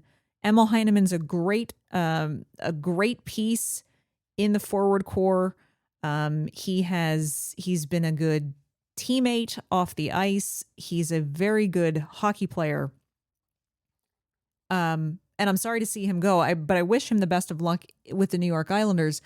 I was pleased that at least what they gave up in terms of an actual asset was Kent and Jeff did what they said they weren't going to do, which was compromise the future by giving away prospects that are supposed to be part of the rebuild. And there was a lot of speculation that a big trade like this was going to include either Logan Mailloux or David Reinbacher, which I would have been furious had that been the piece in terms of a roster player that went back to New York. Emil Heineman, while I'm sorry to see him go, and I think the Islanders are getting a good hockey player there, Emil Heineman is replaceable, and hopefully replaceable with another up-and-coming prospect coming out of the AHL. Yeah, and I'm glad you brought up Emil Heineman. I didn't mean to exclude him or ignore him. There's just so many aspects of this, and you're right. He can be replaced by not exactly the same position. I know by a captain, by an Evans, by a Davidson. But let's not diminish his contribution to the Canadiens last year for a while. And he had that unfortunate, bizarre accident. But for a while, he was in the Calder conversation because he was among the goal-scoring leaders for rookie players. And the way he fit in with Evans, with Armia on that fourth line, you know how much trust that Marty St. Louis had them, because almost every game they were the ones who were out there for the opening faceoff to set the tone. And partly it was because of Emil Heineman and his forecheck, Emil Heineman and his physicality. at the top of the Canadiens in terms of hits. He is a piece that will be successful with the Islanders if given a good opportunity and a specified role. So yes, but the main point is the fact that you didn't dip into that and diminish the bringing in a right shot defenseman. You didn't send one out, and I think that was to be applauded. Now, having said that, is Noah Dobson the solution to everything? He is an offensive defenseman, and folks point to his 2 seasons ago and his 70 points. There he was, a lot of those were generated on the power play, and a tumble to 39 points this past season. And a difficult plus minus this past season. Does he have Makar type offense? No, but he can be very effective. Is he a good defensive player? Not a Heiskanen kind of shutdown guy. Not a physical player. He has good size, 6'4", doesn't use his size, but he has reach. He has good range. His skating is what helps him in a defensive position. But you shouldn't be expecting a player who is physical, because that's just not his game. And the other asset, the other attribute that helps him defend so well is his intelligence, his hockey sense. He's got a high hockey IQ, and that with his skating allow him to be a good defensive player, and it's just a nice combination of offense and defense that allow him to be in that top four. But when folks look at, let's put Hudson on the left and put Dobson on the right, I don't know that you want all of your eggs in one basket, especially given that neither player is physical. And that's not to say if the Canadiens are behind in a game and they need offense, of course you're going to see Hudson and Dobson out there together. But maybe what you want to see is Gooley with Dobson, and I've seen in a couple of different places Dobson's former coach Mario Pouliot saying that Gooley is the ideal companion for Noah Dobson. Gooley can take care of the physical play and in his zone, and it allows Dobson to move the puck, which means that Hudson needs a right shot defenseman beside him.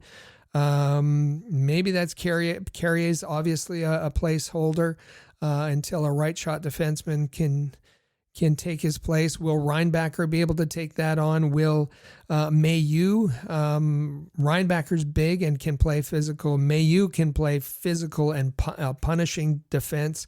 So the top four of the future looks to be Hudson with Mailloux or Reinbacher, and Gooley with Dobson.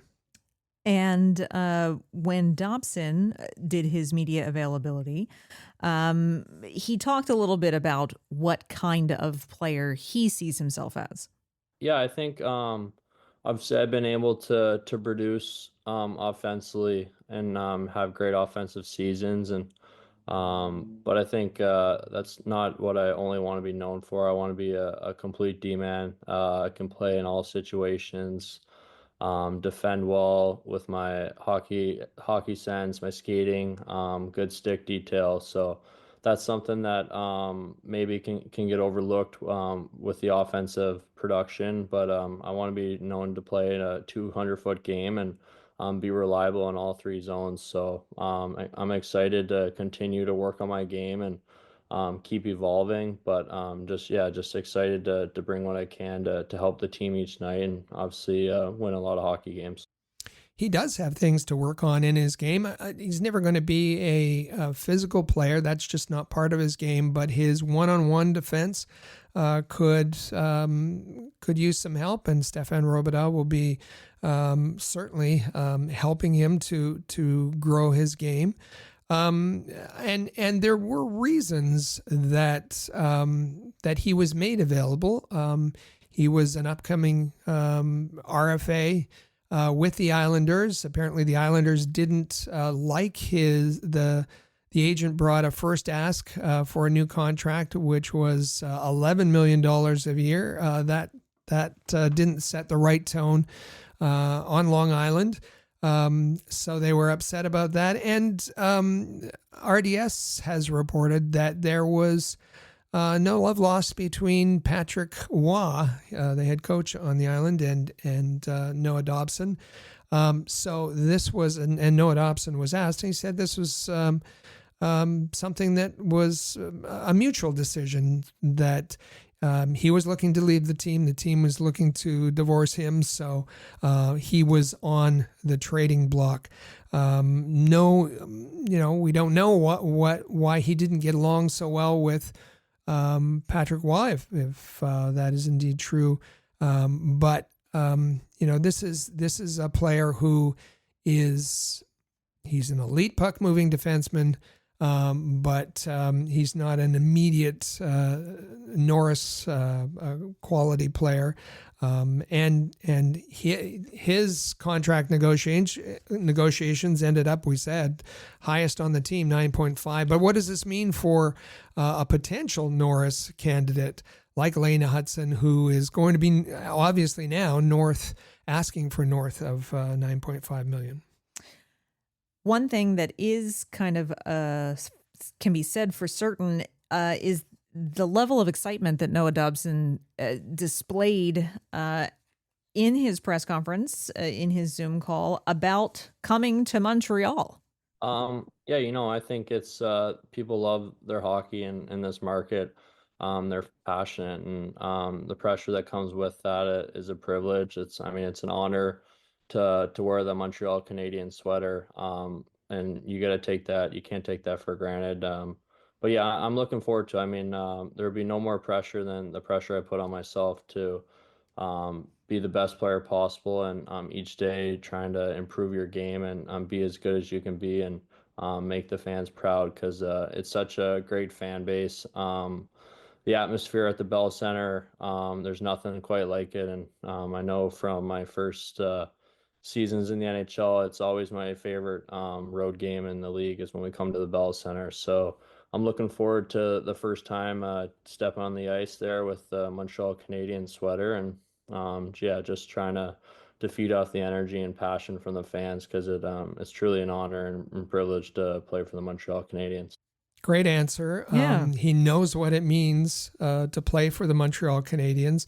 It was reported that he had indicated a preference to the Islanders that to stay in the Eastern Conference. Mm-hmm. His parents are in the Maritimes, but in particular, as you heard him say there, that Montreal was always his favorite road stop. He knows that it's a different market he's coming into. He understands it, he embraces it, and he knows how special it is to put on the jersey of the Montreal Canadiens.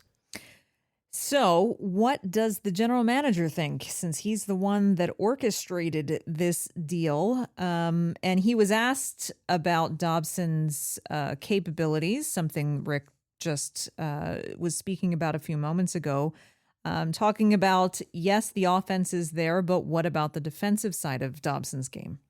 Noah said, I wouldn't describe him as an overly physical defender. I think he defends with his feet and with his reach and range. And I think if you look at how we play and how, we try to deny pucks a lot and deny ice, and we send a lot of D back with, if their D partner's up defending, holding a blue line and they're going back to retrieve, and his ability to retrieve pucks and kind of spring the offense for us was a big piece. We see how Lane's done that for us this year, we're confident. We did a lot of homework on him. A lot of people that have coached him. So you heard there again, and it keeps getting repeated that despite his size, he's not a physical defenseman, but he brings a lot of qualities in different ways, the kinds of qualities that the Canadiens need and value, and his ability to retrieve pucks like Lane Hudson, and if that's not a clue about ideally those two would be split, and so that you spread out that ability over your two top pairings. I don't know what is that.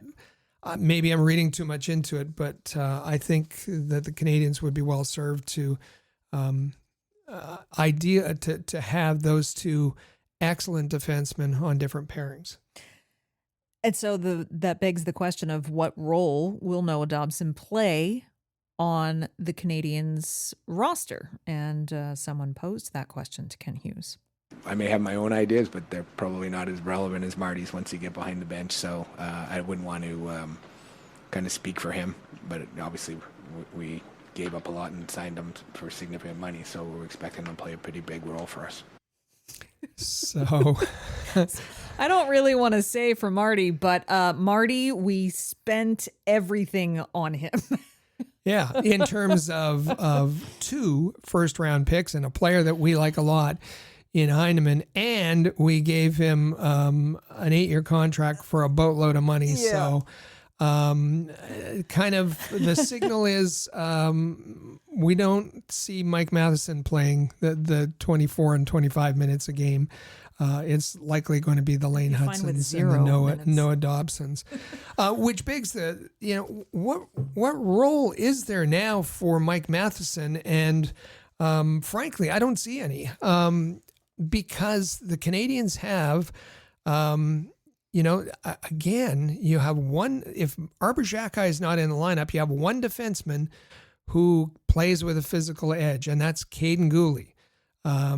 Struble, size, doesn't play physical consistently. Carrier, not his game. Mike Matheson, not his game. So then Mike Matheson was around for those years when you needed a guy who was a puck mover and clear the zone and on the power play.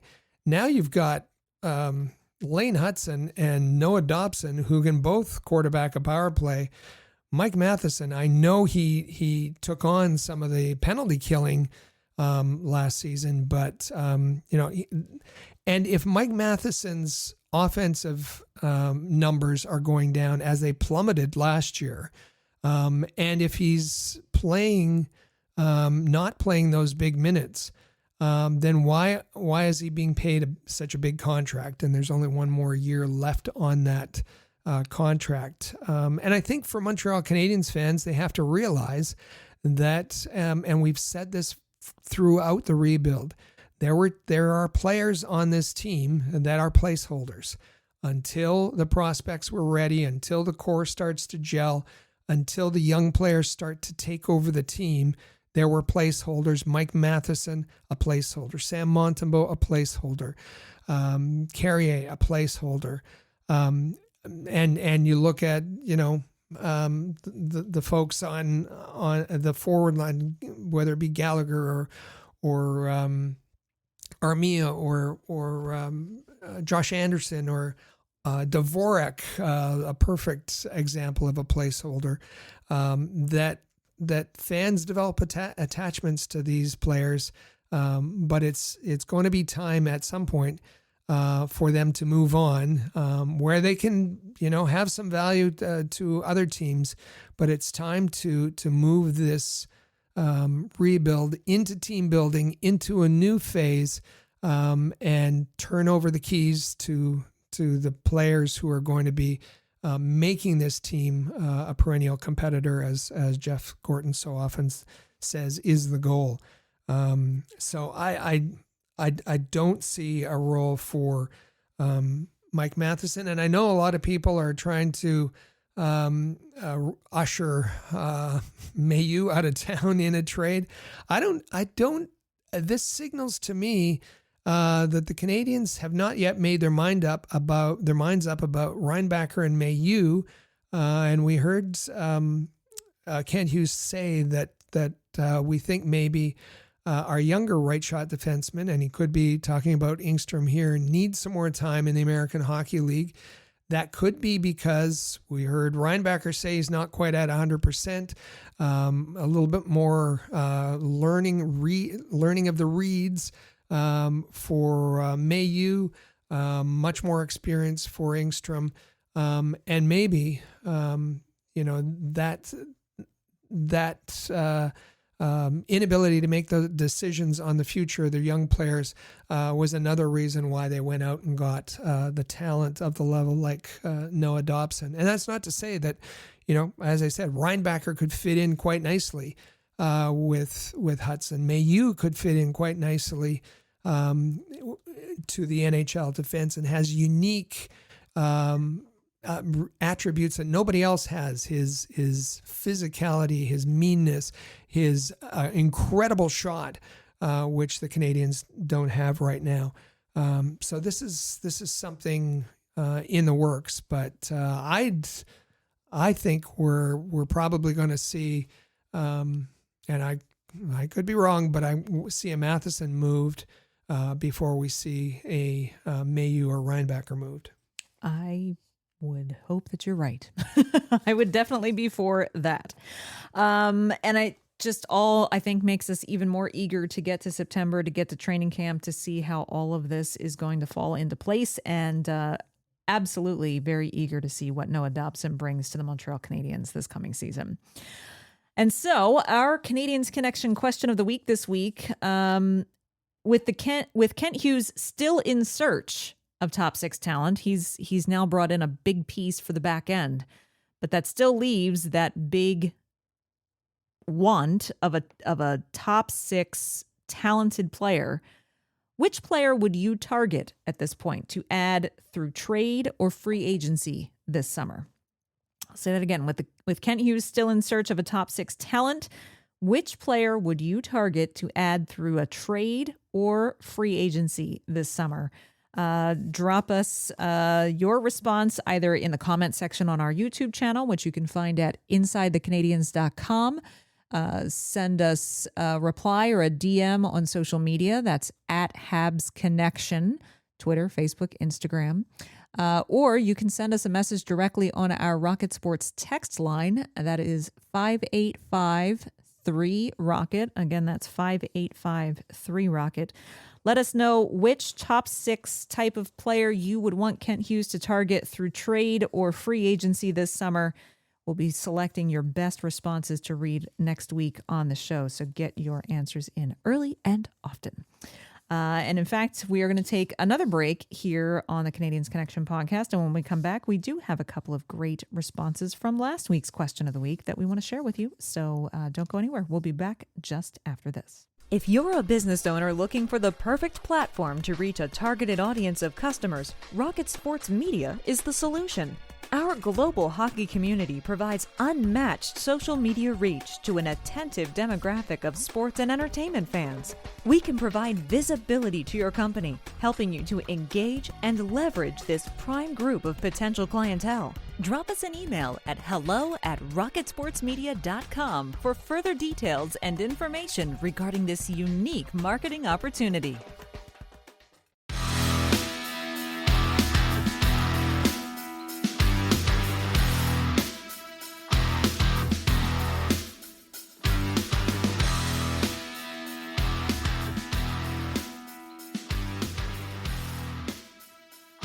And welcome back to episode 354 of the Canadiens Connection podcast right here on Rocket Sports Radio. We really hope that you've been enjoying this show. We've got many more of them coming each and every week, all throughout the off season, getting you geared up, keeping you with the thumb on the pulse of what's happening with the Canadiens week by week throughout the off season. We've got free agency opening up on Tuesday this week. That's going to be something to definitely keep an eye on. And we've just got some great shows coming up for you all summer long. So be sure you subscribe. Be sure you share this episode, whether it's on YouTube or on your podcast player, so that we can get lots more Habs fans on board. And a shout out to everyone. We had said last week that 2 weeks ago, the podcast with our 2 exclusive interviews with Michael Jello and Jerome Berube was very well received, both on the podcast platforms as well as on YouTube. And apparently all the rest of you out there took that as a challenge to beat those numbers, because last week, my goodness, tremendous podcast numbers on podcast platforms, tremendous numbers on our YouTube channel for last week's show featuring Sam Cosentino and Russ Cohen. So thank you so much for your support. The way that we keep building this community of Habs fans is for all of you to keep showing up every week, hitting that like button and hitting that share button and hitting that subscribe button. So thank you in advance for all of your help in doing that. Don't forget as well, as we said, hockeyhotstove.com. It's the new place for our written content. In fact, if you just go there, hockeyhotstove.com, click on the Habs logo, and that'll take you right to the Canadiens page where we provide the coverage here at Rocket Sports. You can also get there directly by just typing in habshotstove.com. You'll find lots of articles. We had a draft tracker going this weekend as well. Articles from myself, from Rick, from Chris G as well. And the other thing you want to do while you're there is go to hockeyhotstove.com and click on the forums tab, because the forums tab is where all the action is. And when you go to the forums tab, scroll down and select the Montreal Canadiens forum. You'll find a forum for every NHL team and even some non-NHL topics if you'd like, but scroll down and click on the Montreal Canadiens forum, and you'll see a boatload of different topics and conversations that you can click on and jump right into, all surrounding the Montreal Canadiens. And so make your voice heard, meet new Habs fans, have some friendly debate, find some support for your opinions as well. It's really fun. And I think particularly once the season gets started, I think our forums are going to be really, really active. They already are, and it's the off season, so you don't want to miss out on that opportunity. Face it, so many people do not like having those kinds of friendly fan conversations on Twitter and Facebook anymore, because things have just changed so much there. In the forum setting, it's much more kind of how it used to be, with fans getting to just talk about their favorite hockey team together, which is a lot of fun. So don't forget as well, drop us your Canadiens Connection question of the week. The answer to it, which is, with Kent Hughes still in search of top 6 talent, which player would you target to add through a trade or through free agency this summer? We'll be collecting all of your best responses to read on next week's show. And just as a reminder, last week we asked, what are you willing to give up to get up into the 7 to 12 range in the first round of the draft? And who would you be targeting if the Habs were to move up into picks 7 to 12? Or if they don't do that, which 2 players do you want the Canadiens to draft at 16 and 17, and why? And we had a couple of great responses this week. We did. This one from Rick Bengal, 5240. And as you know, Ricks are very concise and use few words. Yeah. So Rick says, great show. Well, Exclamation mark. Yeah. Well, we're just glad. We're glad to have you on board. You know, we've had, should mention, on our YouTube channel in particular, we had a boatload of new subscribers in the past 2 weeks. And so thank you to all of you who are new subscribers and listeners. We appreciate all of you who have been with us for 354 episodes. But if you are a newcomer, if you have just discovered the Canadiens Connection podcast, welcome. We're so glad that you're here, and we hope that you're going to be really entertained with what you hear every week. And the information in particularly the last 2 podcasts where we've had the draft experts on. And did anyone know the name Alexis Cournoyer? Well, we know the name Cournoyer, but the player Alexis Cournoyer ahead of the Canadiens picking him. Well, it was Jerome Berube in our episode 2 weeks ago. We asked, who are some players that the Canadiens might target from the queue and that stand out to you. Jerome Berube said, I like Alexis Cournoyer, goaltender. And keep an eye on him. Listen for him. Good job, Jerome.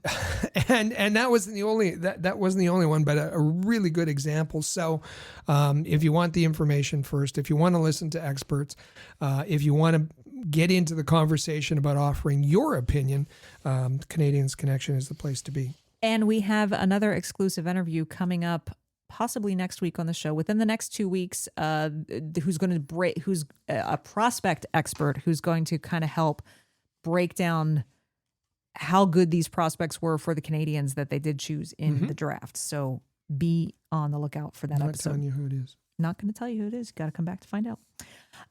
Then, of course, we have our long-term listeners and viewers who we absolutely appreciate, and we so enjoy when they are frequent commenters as well, as is the case with @CenterHeist7948.